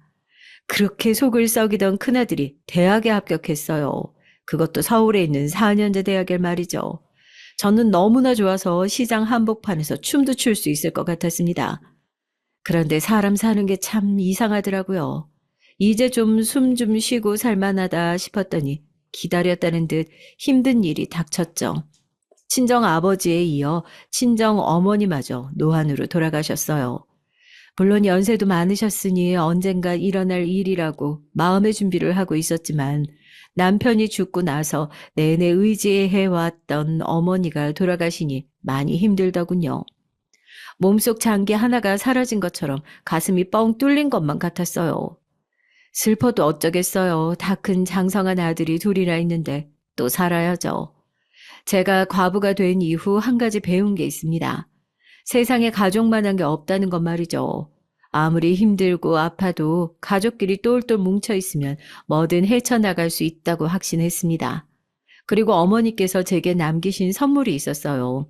어머니마저 돌아가시고 나면 남편도 없이 애들 키우며 살 제가 걱정되셨는지 살던 집과 집 앞에 작은 땅을 제게 남기셨더라고요. 역시 가족만한 게 없다고 생각했습니다. 저는 어머니도 돌아가시고 이제 정말 아들 둘과 저 셋뿐이었으니 더는 가족들과 헤어지고 싶지 않았어요. 그래서 하던 만둣집을 정리하고 큰아들을 위해 함께 서울로 올라가기로 했습니다. 잘 되는 가게를 갑자기 정리한다는 게 쉬운 일은 아니었지만 그래도 그게 옳은 선택이라고 생각했어요. 제가 먹고 살겠다고 자식들 내팽개치고 나갔다가 하마터면 아들로 망칠 뻔한 경험이 있었으니 이제 다시는 그러지 않겠다고 다짐했죠. 다행히 서울에서도 제 만두는 잘 팔렸습니다. 큰아들이 다니던 대학 근처가 워낙 번화가라 보증금이며 세가 좀 비싸서 고민했었는데 그래도 무리해서 그곳에서 시작한 게 신의 한 수라고 생각했어요. 학생들 사이에 입소문이 금방 나서 서울 올라온 지 5년도 안 돼서 집을 장만할 정도로 대박이 났습니다. 그것도 서울의 20평대 아파트를요. 엄마, 차라리 지금 있는 돈에 대출이라도 더 받아서 큰 평수 아파트 사자. 그래야 나중에 아파트값 오르면 그거 팔아서라도 작은 거 2개라도 사지. 아들들은 무조건 큰 게 좋다면서 무리해서라도 큰 평수로 가자고 했지만 전 반대했어요. 저는 다 계획이 있었거든요. 이 20평대 아파트는 서울에서 제가 장사를 하는 동안 아들들 장가 가기 전까지 지낼 집이었어요. 지금부터 버는 돈은 모두 다 저축해서 두 아들 장가 갈 때 아파트 하나씩 사주겠다 약속했죠. 엄마 만두가 맛있어서 장사 잘 되게 하지만 이 비싼 땅에 아파트를 어떻게 또 사? 그것도 2채를. 그때까지만 해도 아들들은 제 말이 농담인 줄 알고 웃어 넘겼습니다. 큰아들은 심지어 제게 나중에 후회할 거라고까지 했죠. 엄마는 한다면 하는 사람이야. 두고 봐. 엄마가 보란 듯이 너희 둘 다 서울에 아파트 장만해 줄 테니까. 아들들은 믿지 못하는 눈치였지만 저는 자신 있었어요. 그 이후 몇 년 되지 않아 제가 계획한 대로 됐습니다. 아파트 값이 오른 거보다 돈을 훨씬 더 벌었거든요. 이렇게 말하면 제 자랑 같지만 사실 제가 제안 하나를 받았거든요. 제 가게로 양복을 곱게 차려입은 사람들이 찾아왔더군요. 제 만두가 어디까지 입소문이 났는지 글쎄 큰 공장까지 가지고 있는 유명한 회사에서 제 레시피를 사고 싶다고 했어요. 처음엔 저도 아들들에게 말도 안 하고 그냥 그 자리에서 거절했어요. 그래도 이 만두가 우리 아들들 대학까지 보내준 고마운 만두인데 돈 몇 푼에 팔아버린다는 건 아니라고 생각했거든요. 그런데 얼마 뒤 또 찾아와서 저희 가게 이름을 붙여서 냉동으로 만들어서 상품화해서 팔면 어떠냐고 다시 제안을 하더라고요. 그러면 제가 장사도 계속할 수 있고 오히려 시중에 팔리게 되면 홍보 효과도 있어서 가게까지 직접 찾아오는 손님들도 많을 거라고요. 듣다 보니 그럴싸한 것 같았습니다. 그리고 생각보다 돈도 많이 주더라고요. 그 돈이면 아파트까지는 아니어도 작은 빌라 한 채는 우리 아들 앞으로 해줄 수 있겠다 싶었습니다. 그리고 만두가 잘 팔리면서 제게 별도로 돈도 준다고 하니 솔깃했죠. 저는 곧바로 계약했습니다. 그리고 소위 말하는 대박이 난 거죠. 저는 아들들과의 약속을 지켰습니다. 아들 둘 다 장가 가기도 전에 이미 아파트 한 채씩 다 해줬어요. 빚도 하나 없이 말이죠. 저는 어미로서 자식들에게 제가 해줄 일은 다 끝났다고 생각했어요. 이제는 가게를 쉬어도 고정으로 들어오는 돈도 있는 데다가 가게도 자리가 잡혀서 제가 매일 가게에 나가지 않아도 알아서 운영되니 노후를 편안하게 즐기자 싶었습니다. 제가 경제적으로 여유가 생기니 자식들 얼굴도 활짝 피고 일도 술술 잘 풀리더라고요. 큰아들은 결혼했고 둘째 아들은 공무원 시험에 합격했습니다. 저는 이제 바랄 것 없이 좋았어요. 이대로만 간다면 나중에 하늘나라에 가서 남편을 만나도 내가 얼마나 잘 살았는지 봐라. 당신 없이도 이렇게 아들 둘을 잘 키웠다. 자랑할 심산이었죠. 그런데 제 착각이었습니다. 사람 하나 집에 새로 들어오니 또 달라지더군요. 첫째 부부는 둘 다 대기업에 다녔어요. 회사에서 만나 연애해서 결혼했죠. 워낙 좋은 회사라 당연히 정년 다 채울 줄 알았는데 글쎄 어느 날 갑자기 큰아들과 며느리가 둘 다 회사를 그만뒀어요. 그러더니 어느 날 제게 찾아와서는 제 가게를 물려받겠다고 하더라고요. 저는 선뜻 허락해 줄 수 없었습니다. 자식들이 물려받겠다고 하면 고마울 일이지 왜 싫으냐고요? 사실 제가 이미 한 번 아들한테 부탁한 적이 있었거든요. 제가 몇십 년 동안 하루도 빠짐없이 매일 앉아서 만두만 만들면서 살다 보니 허리 디스크가 아주 고질병이에요. 한 번 아프기 시작하면 서 있기도 힘든 정도로 아프거든요. 병원에서는 디스크 수술을 권했어요. 아무래도 이대로 평상시대로 생활하기도 힘들 텐데 매일 만두까지 빚는 건 무리일 거라고 하더라고요. 그래서 그맘때 큰아들 부부에게 가게를 맡겨볼까 싶었습니다. 둘째 아들은 공무원이 된 지 얼마 안 됐을 때였는데 장남 부부에게 맡기는 게 낫겠다 싶었죠. 그런데 제가 잘못 얘기를 했나 싶을 정도로 민망했어요. 아들도 아들이었지만 며느리가 아주 정색을 하더라고요. 뭐 사실 큰며느리는 결혼하면서부터 계속 직장에 다녔고 손주들도 시댁에서 봐주셨으니 살림도 할 줄 모르는 애였거든요. 우리 집에 와서도 설거지 한 번 한 적 없는 애였습니다. 사실 요즘 세상에 맏며느리 그런 게 어딨어요. 다들 먹고 살기 바쁘니 그냥 그러려니 했죠. 여러모로 제 마음에 쏙 드는 며느리는 아니었지만 제 아들과 둘이 다투지 않고 잘 살면 그만이지라고 생각하고 포기한 지 오래였습니다. 그런데 이건 좀 달랐어요. 제 인생의 절반을 바쳐온 만두집을 이어서 해보겠냐고 물은 것인데 아주 대놓고 싫어하더라고요. 어머니, 저 4년제 대학 나와서 꼬박 공부하고 취직 준비해서 지금 다니는 회사까지 들어간 거예요. 그런데 저더러 만두 가게를 하라니요? 그건 말도 안 되죠. 며느리 반응만 놓고 보면 무슨 제가 말실수라도 했나 싶었습니다. 며느리가 저렇게 학을 떼고 싫어할 줄은 몰랐어요. 아무리 며느리라도 그렇지 지금 자기들이 사는 아파트며 타는 차까지 다 그 만두가 사준 건데 전혀 고마워하는 줄을 모르는 것 같았죠.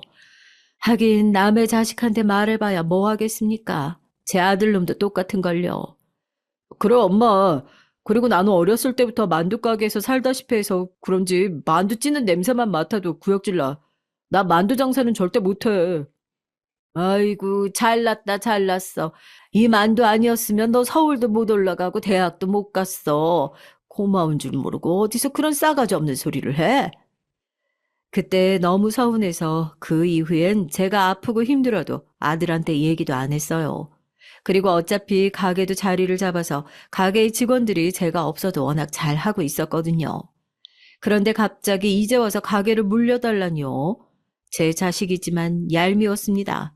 저는 괘씸해서 할 말은 좀 해야겠더군요. 그 대단한 4년제 대학까지 나오고 어려운 취직 공부까지 해서 들어간 회사도 몇 년 다녀보니까 별거 없나 보다. 하긴 회사가 아무리 좋아봐야 월급쟁인데 위에서 시키는 대로만 하다가 나이 차면 나와야 되잖아. 쫓겨나기 전에 내 발로 나오는 게 낫지. 저야 회사 생활이 더 좋죠. 그런데 어머니 이제 연세도 많으시고 혼자 매일 무거운 거 들고 왔다 갔다 하시는 거 너무 고생이시잖아요. 그래도 명색이 저희가 맏아들 맏며느리인데 어머님 도와드려야죠. 말은 참 잘한다 싶었습니다. 나중에 들은 얘기지만 도대체 둘 다 회사 생활을 어떻게 했는지 명예퇴직자 명단에 들어갔다고 하네요.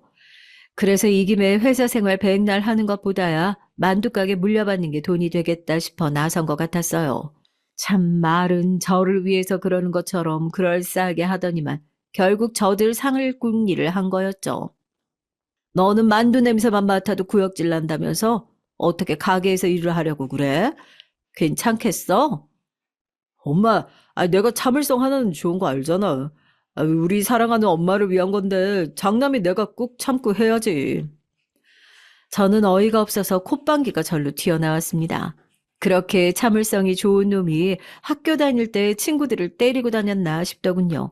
도무지 무슨 꿍꿍이인지 알 수 없었지만 어쩌겠어요. 이미 회사까지 둘 다 관뒀다는데 좋게 좋게 생각하기로 했습니다.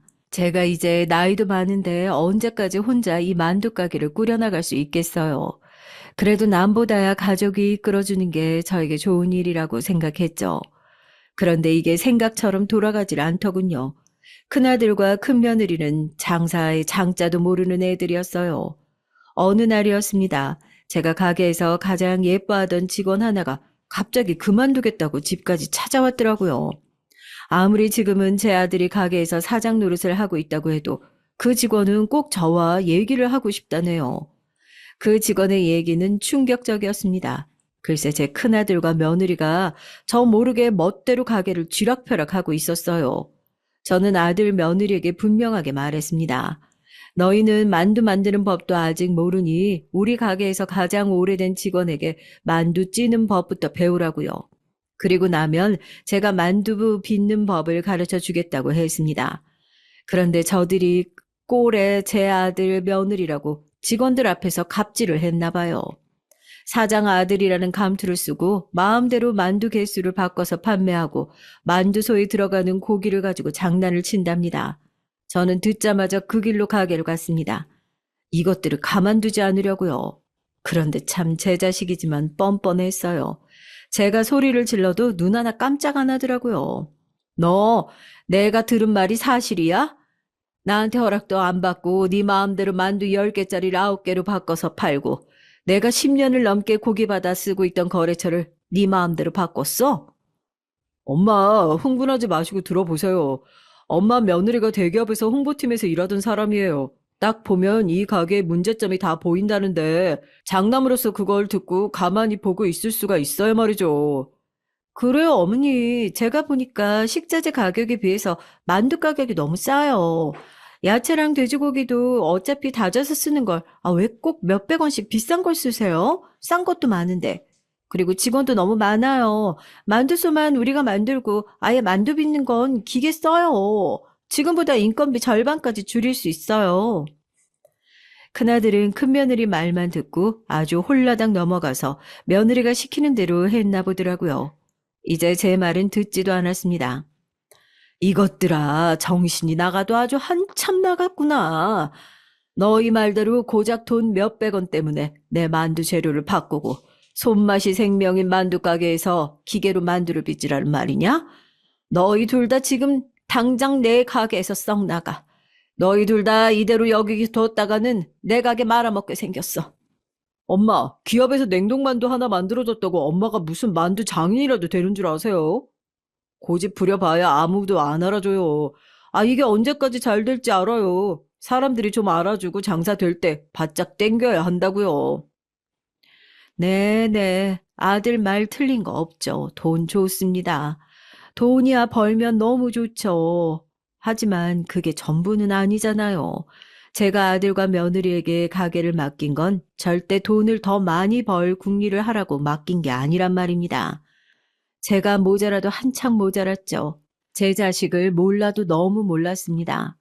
저는 많이 못 배우고 힘들게 살았으니 자식만큼은 좋은 대학 나와 좋은 회사만 들어가면 훌륭하게 잘 키울 거라 착각했죠. 며느리도 마찬가지였고요. 제 마음에는 안 들어도 제 아들 수준에 맞고 저들끼리 행복하게 살기만 하면 된 거라고 생각했는데 그게 다가 아니더군요. 저는 큰아들과 큰며느리를 내쳤습니다. 제 가게에는 얼씬도 할 생각 말라고 했죠. 우린 엄마 생각해서 직장까지 다 때려치우고 왔는데 나가라고 하시면 어떡해요? 우리 네 식구 어떻게 살라고요? 내가 언제 너희들한테 회사 그만두고 나 좀 도와달라고 사정한 적 있니? 그리고 너희들 자식은 걱정하는 놈이 돈 좀 벌겠다고 나한테는 가족 같은 직원들을 다 자르라고 말을 해? 너 어쩌다 이렇게 모자란 놈이 됐어? 여보, 됐어. 그만해. 어머니는 우리가 못 믿어오시다잖아. 우리보다 남인 직원들이 더 좋다고 하시는데 어쩌겠어. 우리도 잘해보려고 한 거였는데 할 수 없지. 어머님, 대신 저희도 할 만큼은 했으니까 저희 몫은 미리 챙겨주세요. 저는 며느리의 말이 무슨 소리인지 이해가 되질 않아 그게 무슨 소리냐고 물었습니다. 뜬금없이 자기들 몫이라니요. 저희는 어머님 만두집 물려받으려고 그 좋은 직장까지 때려치우고 나왔어요. 그런데 어머님이 저희 쫓아내신 거잖아요. 저희 지금 당장 직장도 없는데 나중에 물려주실 재산 먼저 나눠주세요. 그래야 저희도 살죠. 맞아요. 외할머니 사시던 집이랑 땅도 아직 안 팔았죠? 그럼 우리 그거 우선 좀 팔아서 주세요. 어차피 나중에 엄마 돌아가시면 다 저랑 둘째랑 나눠 가질 거잖아요. 나중에 늙어서 받으면 무슨 소용이에요? 필요할 때 미리 나눠줘요. 뭐야? 너 지금 그걸 말이라고 해? 이래서 남의 자식 욕할 거 없다고 하나 보다. 내가 다른 집 자식들이 부모한테 미리 재산 증여해달라고 하면 어디 그런 개호로 자식들이 있냐고 손가락질을 했는데 이제 보니 내 자식이 딱 개호로 자식이었네. 저는 닥치는 대로 눈에 보이는 대걸레를 집어 아들 며느리 가게에서 쫓아내 버렸습니다. 세상 천지에 어디 이런 도둑 년놈들이 있답니까? 아직 70도 안 된 어머니가 버젓이 살고 있는데 재산을 나눠달라니요. 그리고 고향에 저희 어머니 집이랑 땅은 어떻게 기억을 하시는지 그 집 얘기는 하는데 저는 기겁을 했어요. 그 집은 제게 재산이 아니었어요. 부모님의 손때가 묻은 집이니 나중에 제가 더 늙으면 돌아가서 살려고 그냥 둔 거였어요. 그곳에 저희 어머니, 아버지가 잠들어 계시니 저도 그곳에 묻힐 생각이었거든요. 자식이라는 게 원래 다들 저런 건가요? 부모가 주면 당연히 자기들 거고 부모 것도 다 자기들 거라고 생각하는 게 정상이냔 말입니다. 저도 모진말이란 모진 소리는 다 퍼버대기야 했지만 도저히 속이 풀리질 않았습니다. 며느리라는 년이 못돼 처먹었으면 아들놈이라도 정신은 온전해야 하는 건데 이게 뭐 둘 다 처지경이니 앞으로 집안 꼴이 어떻게 될지 걱정이었어요. 그런데 사람들이라는 게 참 죽으라는 법은 없나 봅니다. 장가 생각은 아예 없는 줄 알았던 둘째 아들이 며느리감을 데리고 왔더라고요. 거기다가 둘째 며느리는 의대생이었어요. 원래는 약대를 갔다가 중간에 전공을 바꾸게 돼서 뒤늦게 의대를 다시 다니고 있다네요. 첫째 며느리한테 그렇게 당하고도 저는 아직 정신을 못 차렸는지 둘째 아들이 데려온 의대생 며느리를 보고는 또 마냥 좋았습니다. 애가 참 보면 볼수록 괜찮더라고요. 나이가 30이 다 될 때까지 사회생활이라고는 안 하고 공부만 했으니 세상 물정이라고는 모를 줄 알았는데 그렇지가 않더라고요. 집안 형편이 좋지 않아서 내내 아르바이트를 쉬지 않고 하면서 공부를 했다고 하더라고요.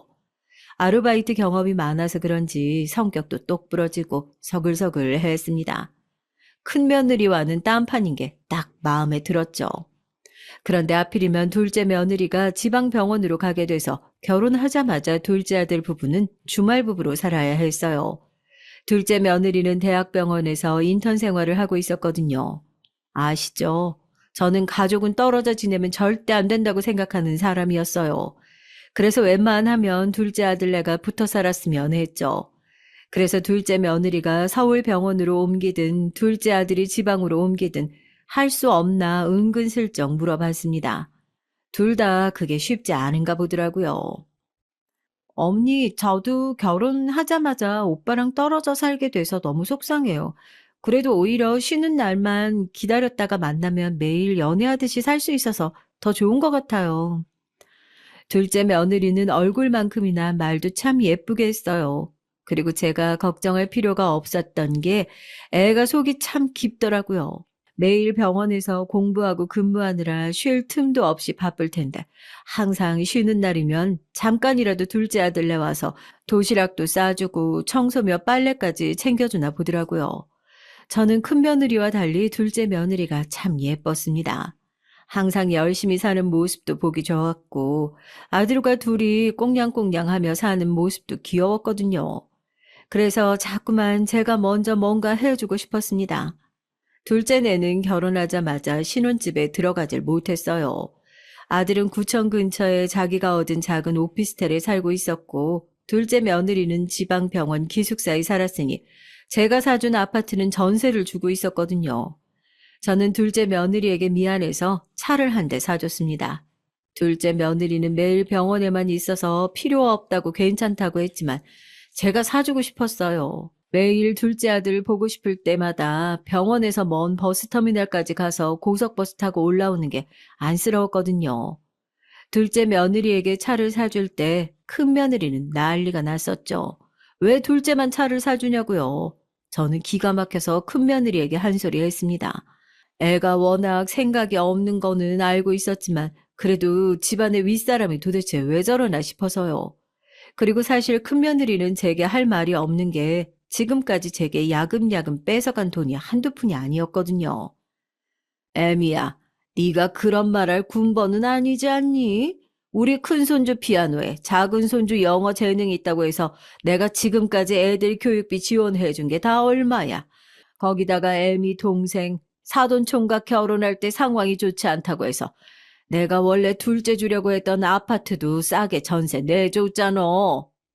네, 그랬습니다. 둘째 아들 결혼 전에 사돈총각 여자친구가 임신해서 급하게 결혼을 하게 됐는데 하필이면 비트코인으로 돈을 다 날려버려서 집도 못 구하고 큰아들네 들어와 살아야 할지도 모른다고 해서 제가 둘째 아들 앞으로 해준 아파트를 들어가 살게 해줬던 거거든요. 그것도 사실 말이 전세지 거의 거저나 다름없이 싸게 내줬어요. 큰며느리가 예쁘진 않아도 걔도 어릴 때부터 부모 없이 혼자 크느라 마음이 쓰이는 건 어쩔 수 없었습니다. 그래도 저렇게 티나게 욕심부리는 건 보기 싫었어요. 큰며느리는 제게 받을 수 있는 건 다 받아갔으면서 이제 막 시집온 둘째 며느리한테 뭘 그렇게 샘을 부리냐 싶었습니다.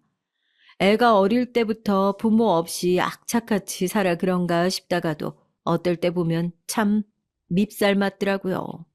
그리고 참 저희 큰아들이랑 큰며느리는 결국은 제 만두가게로 돌아오긴 왔어요. 사실 저는 절대 받아줄 생각은 없었는데 큰아들 부부는 도저히 방법이 없었는지 제가 그렇게 막말을 퍼붓고 가서는 뻔뻔하게도 다시 찾아와 사정을 하더라고요. 만두집을 물려받고 싶다고요. 저는 못 이기는 척 그냥 받아줬습니다. 미워도 어쩌겠어요. 제 자식인데요. 저는 큰아들 큰며느리에게 만두 찌는 법부터 다시 가르쳐 줬습니다. 이번엔 제가 직접 가르쳐 줬어요. 그래도 정신을 좀 차리기는 했는지 제 앞에서는 제 비위를 맞추는 신용은 하더라고요. 그렇게 해서 나중에는 큰아들 큰며느리에게 따로 분점을 내줬죠. 여기저기서 찾아와 분점을 내게 해달라고 하는 사람들도 꽤 있었지만 저는 그럴 때마다 거절했었거든요. 내 자식 하나 관리하기도 힘든데 생판 모르는 사람을 어떻게 믿고 제가 가장 아끼는 만두집을 맡기겠냐 싶어서요.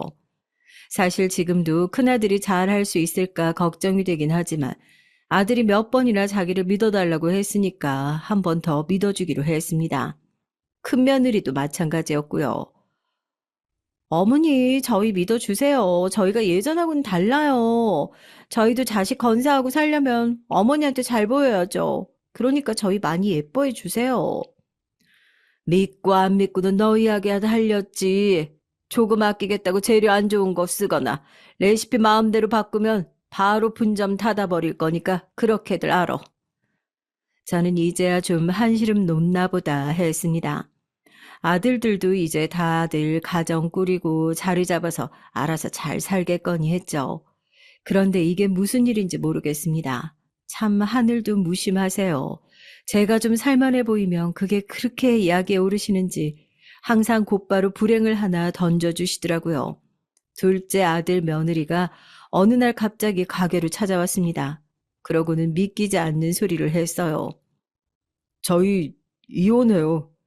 아직 혼인신고도 안 해서 사실 정리할 것도 없지만 어머니에게는 말씀드려야 할 것 같아서요.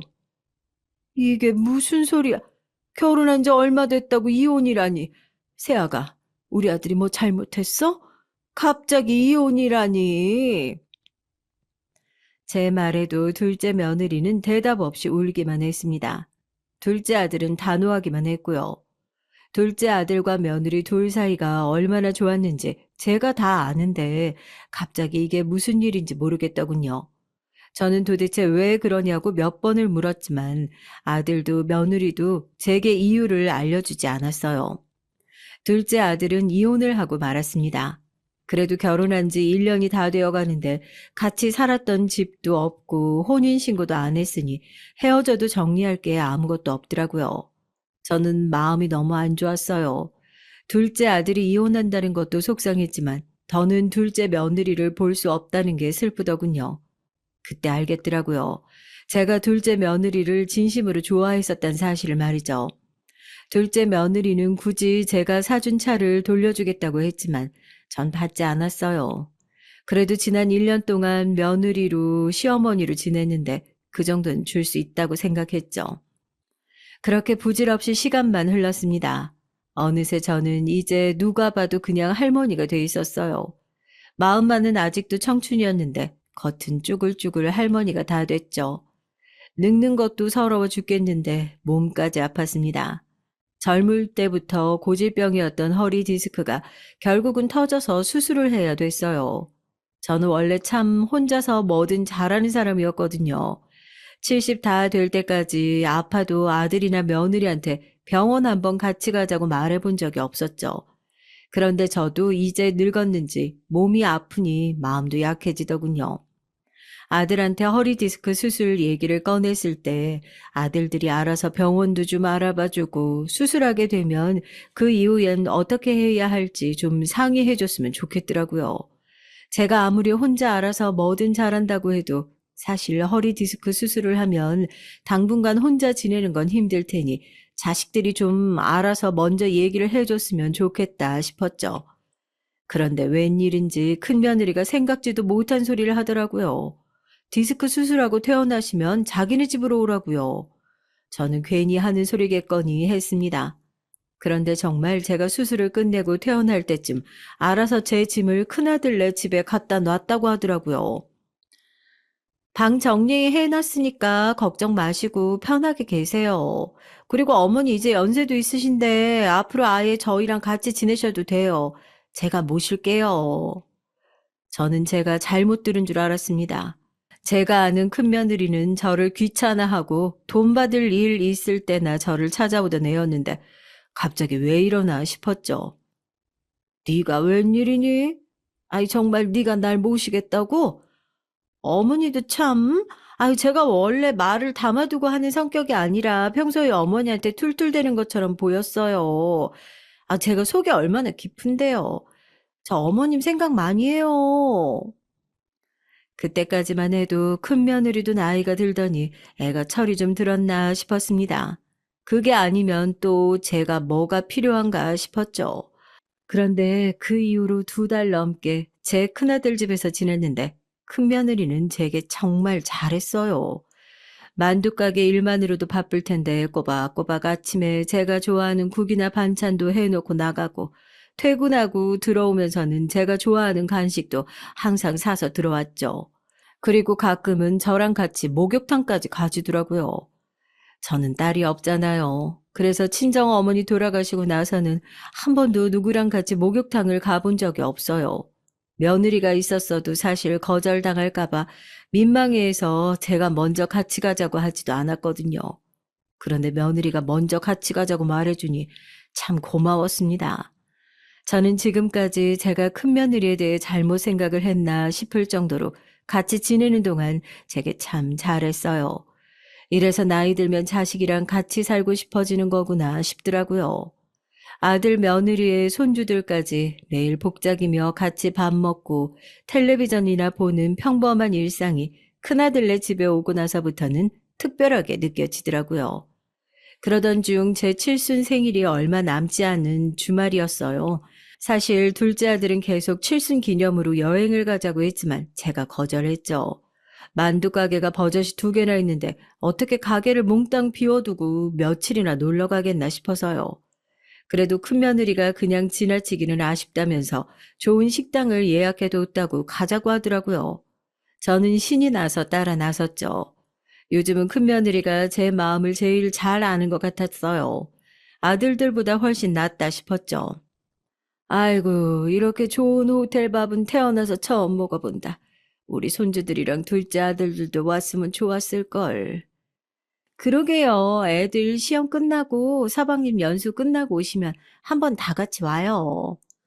마침 손주들은 다 시험 기간이라 공부하러 가고 둘째 아들은 멀리 연수를 가서 큰 아들 며느리와 저 셋이서만 생일 파티를 호텔에서 간단히 했습니다. 그런데 제 느낌인지 모르겠지만 밥 먹는 내내 큰아들 얼굴이 안 좋아 보이더라고요. 저는 걱정이 돼서 왜 그러냐고 몇 번이나 물었지만 큰아들은 그냥 속이 안 좋아 그런다고 하더라고요. 그런데 그게 큰아들이 마음이 안 좋아서 그런 거였어요. 하나밖에 없는 어미 버릴 생각에 마음이 무겁긴 했던 거죠. 이게 다 무슨 소리냐고요? 네, 제가 현대판 고려장을 당했어요. 이제 고작 70인 제가 자식들에게 버려졌다고요. 글쎄 호텔에서 나와 제가 잠깐 차에서 잠든 사이에 차가 이상한 곳에 도착했더군요. 사방이 다 산으로 둘러싸인 웬 병원 건물 앞에 와 있었어요. 아이고, 아유 집에 안 가고 여기가 어디냐? 엄마, 여기 이상한 데 아니고 그냥 병원이야. 그러니까 치료 잘 받으시고 꼭 좋아지셔야 해요. 그럼 내가 데리러 올게. 뭐야? 병원이라니. 아니, 내가 갑자기 무슨 병원에 가라는 얘기야. 그때 갑자기 차 뒷좌석 문이 열리더니 웬 하얀 간호사복을 입은 남자들이 둘이 저를 양쪽에서 잡고 건물 안으로 들어갔습니다. 뒤에서는 아들이 저를 안쓰럽게 부르는 소리가 들렸어요. 저는 아들에게 왜 이러냐고 여기 가고 싶지 않다고 소리를 질렀습니다. 그런데 그때였죠. 아들 옆에 조용히 서 있던 큰며느리 얼굴을 보자마자 저는 온몸에 소름이 끼쳤습니다. 글쎄 저를 보며 씩 웃고 있더라고요. 그 순간 알았죠. 이게 다 큰며느리의 작당짓이었다는 걸 말입니다. 네, 이상하다 싶었어요. 큰며느리가 아무 이유 없이 제게 잘했을 리가 없었죠. 분명 무슨 꿍꿍이가 있을 거라 생각했습니다. 제가 들어간 건물은 정신병원이었어요. 병원에 들어가자마자 저는 핸드폰을 뺏기고 옷도 갈아입혀졌죠. 무슨 죄수복같이 생긴 환자복을 입었습니다. 그리고 간호사들은 제게 약을 먹였어요. 그 약이 도대체 뭔지 몰라도 저는 먹자마자 몇 날 며칠인지 모를 정도로 긴 시간 동안 맥을 못 차리고 잠만 자다가 일어나다가 또 자다가를 반복했습니다. 도저히 정신을 못 차리겠더라고요. 그러다가 시간이 얼마 지났는지 며칠 후에야 정신이 들었습니다. 산책을 할 수 있다길래 저는 바로 나갔죠. 저는 산책로를 걸으면서 어떻게든 이곳을 벗어나 보려 했지만 방법이 없었어요. 제발 그 망할 년놈들 지옥에 떨어지게 해주세요. 어딜 가든 간호사들 눈을 피할 수는 없었습니다. 저는 매일 산책을 하며 탈출할 방법을 궁리하며 마음속으로 빌었죠. 하지만 다들 아시죠? 제가 그렇게까지 팔자 더러운 년은 아닙니다. 고난이 있으면 꼭 헤쳐나갈 운빨 있는 사람이었어요. 호랑이 굴에 들어가도 정신만 바짝 차리면 사는 거니까요. 저는 병원 안을 들쑤시며 돌아다녔습니다. 그러다 우연히 익숙한 얼굴을 발견했어요. 바로 제 둘째 며느리였죠. 제 둘째 아들과 몇 년 전 이혼한 며느리가 거기 있더라고요. 그전에도 정신과에 가고 싶다고 그렇게 말을 하더니 마침 이 병원에 있었습니다. 운명이다 싶었어요. 저는 간신히 간호사들 눈을 피해 둘째 며느리에게 달려가 가운을 붙잡았습니다. 둘째 며느리도 처음엔 제 행색을 보고는 못 알아보더라고요. 어머, 어머니, 어머니가 왜 여기 계세요? 어디 많이 안 좋으신 거예요? 저를 알아본 둘째 며느리는 저를 보자마자 놀라서 눈물을 쏟았어요. 제가 도대체 왜 여기 와 있냐고요. 저는 자초지종을 얘기했습니다. 제가 얼마나 끔찍한 일을 당했는지 말이죠. 그러자 둘째 며느리는 곧바로 제 차트를 확인해 줬어요. 그런데 놀랍게도 저는 중증 공황장애로 진단받아 보호자의 동의하에 강제 입원이 된 거라네요. 저는 기가 막히고 코가 막혀 말문이 막히고 말았습니다. 그 흔한 고소공포증도 없는 제게 공황장애라니요. 이게 병원의 형님이 보낸 동영상이에요. 이걸 병원에 보여주면서 꼭 입원시켜 달라고 했다네요. 둘째 며느리가 병원에서 구해온 동영상은 놀라웠습니다. 동영상 속 인물은 제가 맞았어요. 제가 얼마 전에 디스크 수술을 받고 퇴원할 때 도저히 걷기가 힘들어 계단이나 엘리베이터에서 자꾸 주저앉았는데 그 CCTV 영상을 편집해서 교묘하게 만들었더라고요. 제가 좁은 공간에서 너무 힘들어서 헐떡거리는 것처럼 보이게 말이죠. 그것뿐이 아니었습니다. 저를 데리고 그렇게 목욕탕 다니더니만 목욕탕에서도 제가 가슴을 부여잡으며 답답해하면서 몇 번이나 쓰러질 뻔했다고 거짓 진술을 했더라고요. 제게는 아들뿐이니 목욕탕에서의 일은 알 턱이 없잖아요. 큰 며느리가 항상 저와 목욕탕을 갔으니 아들은 그 말을 믿을 수밖에 없었던 거죠. 저는 너무 화가 나고 울분이 터져서 이대로 있을 수만은 없었습니다. 그래도 천만다행인 게 이곳에서 둘째 며느리를 만났으니 얼마나 다행이에요. 정말 하늘이 도왔습니다. 둘째 며느리는 바로 저희 둘째 아들에게 전화를 해줬어요. 아들이 일 때문에 장기간 연수를 가서 아마 제가 이렇게 된지도 몰랐을 거예요. 다행히 둘째 아들은 연락을 받고 곧바로 저를 데리러 왔습니다. 그렇게 저는 정신병원에서 나올 수 있었죠. 그런데 아직 더 놀랄 일이 남아 있었어요. 알고 보니 둘째 아들과 며느리를 이혼시킨 게 제 첫째 며느리였더군요. 정말 세상 천지 어듯 저런 미친년이 제 며느리가 됐는지 모르겠습니다. 둘째 아들과 며느리가 이혼한 이유를 저는 모르고 있었는데 둘째 아들은 며느리가 바람 피운 거로 알고 있었더군요. 누군가 아들이 다니는 구청에 민원글을 올렸대요. 구청 직원 아내가 땡땡 대학병원 의사인데 그 여자 의사가 유부남 의사를 만나고 있다면서 말도 안 되는 글을 올린 거예요. 글쓴이가 그 유부남 의사의 아내라면서 말이죠. 그 구청에 아내가 의사인 사람은 우리 둘째 아들밖에 없었으니 소문은 삽시간에 퍼졌답니다. 안 그래도 주말 부부인 두 사람이었으니 다들 말도 안 되는 소리를 믿을 수밖에 없었죠. 둘째 며느리는 아니라고 둘째 아들에게 계속해서 얘기했지만 둘째 아들에게 유부남 아내라는 사람이 사진까지 보냈다네요. 둘째 며느리와 웬 남자가 며느리가 사는 기숙사에 같이 들어가는 사진을 말이죠. 알고 보니 기숙사에 전기 수리하러 온 직원이었지만 당시에 증거가 없으니 믿을 수 없었던 둘째 아들은 결국 이혼까지 한 거였습니다. 그런데 이게 다 큰 며느리 짓이랍니다. 둘째 며느리가 이혼하고 나서 나중에 알게 된 사실인데 둘째 아들이 다니던 구청 민원실에 글을 올린 아이디를 확인해 봤더니 큰 며느리 이름이었대요. 그때는 이미 이혼하고 시간이 많이 흐르기도 했고 서로 이혼하면서 받은 상처가 컸으니 둘째 며느리도 더는 생각하고 싶지 않아 잊고 살기로 했답니다. 그래서 사람들이라고는 없는 이 오지까지 내려와 일을 하고 있었던 거였어요. 그런데 실습 온 병원에서 말도 안 되게 제가 떡하니 나타난 거죠. 이래서 사람은 절대 죄 짓고 살면 안 되는 거예요. 영원한 비밀은 세상에 없으니까요. 저희 둘째 아들 며느리는 큰 며느리를 응징하기 위해 곧바로 집으로 찾아갔습니다. 엄마, 어떻게 나왔어요? 너 내가 말했잖아. 엄마 상태 안 좋아져서 내가 잠깐 병원에 입원시킨 거라고. 왜 또 모시고 나온 거야? 큰아들은 둘째에게 그냥 몸이 좀 안 좋아서 제가 입원한 거로 얘기했나 보더라고요. 둘째 아들은 계속 연수 중이었으니 이런 일이 일어나고 있었는지 전혀 몰랐던 거죠. 이런 모자란 새끼, 아주 여우 같은 년한테 홀려서 애미도 못 알아보는 호로 잡놈의 새끼 같으니라고. 이년 어딨어? 네 마누라 어딨냐고? 저는 큰아들에게 달려들어 머리끄댕이를 잡고 흔들었습니다. 아주 이 멍청한 자식을 그냥 그 시골 바닥에서 깡패짓 하게 둘 걸 그랬습니다. 이런 머리로 대학은 도대체 어떻게 들어가고 대기업은 또 어떻게 들어갔는지 모르겠어요. 어머님, 어머, 동서까지.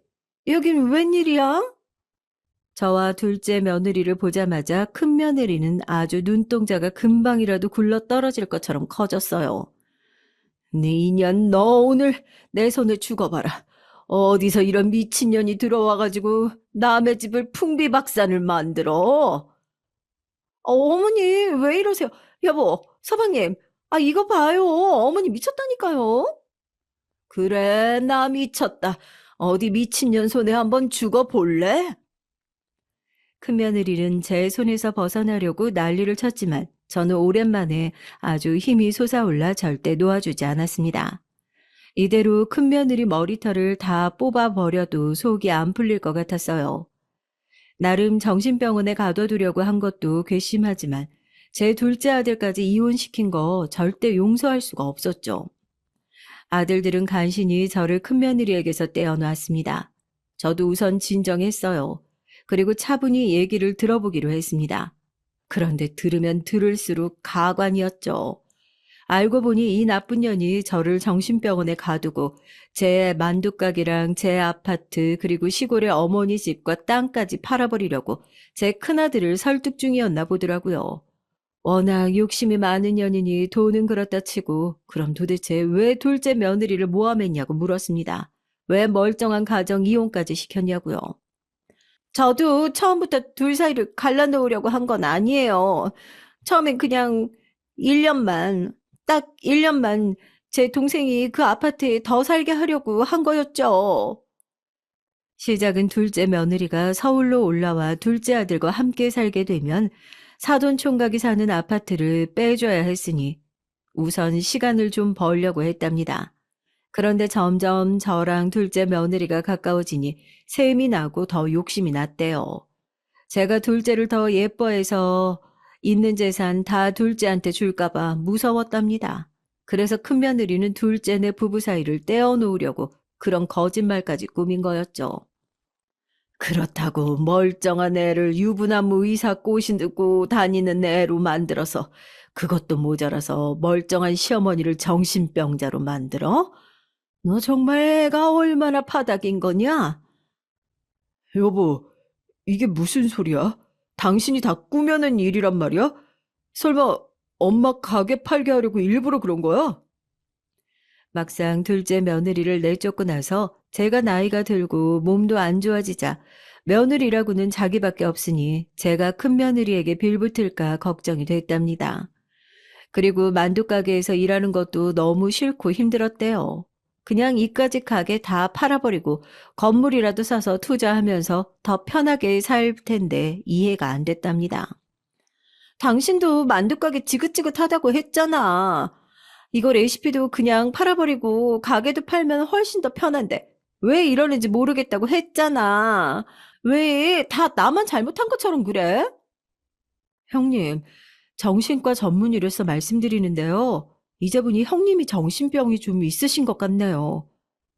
뭐야? 이게 감히 이 집 사람도 아닌 게 어디서 나서기를.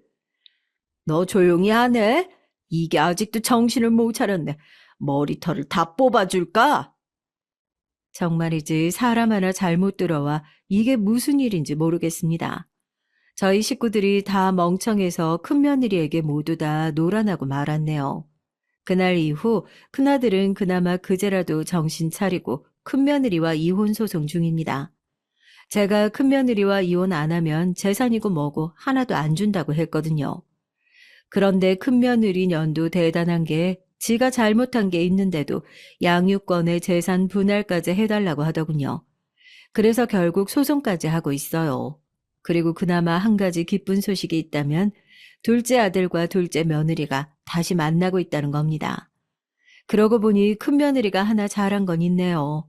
제가 그 정신병원에 들어가지 않았으면 둘째 아들과 며느리가 다시 만날 수 없었을 테니까요. 저는 여전히 열심히 만두를 빚고 있습니다. 우여곡절이야 많은 인생이었지만 그래도 만두를 빚고 있을 때가 제게는 가장 행복한 순간이더라고요.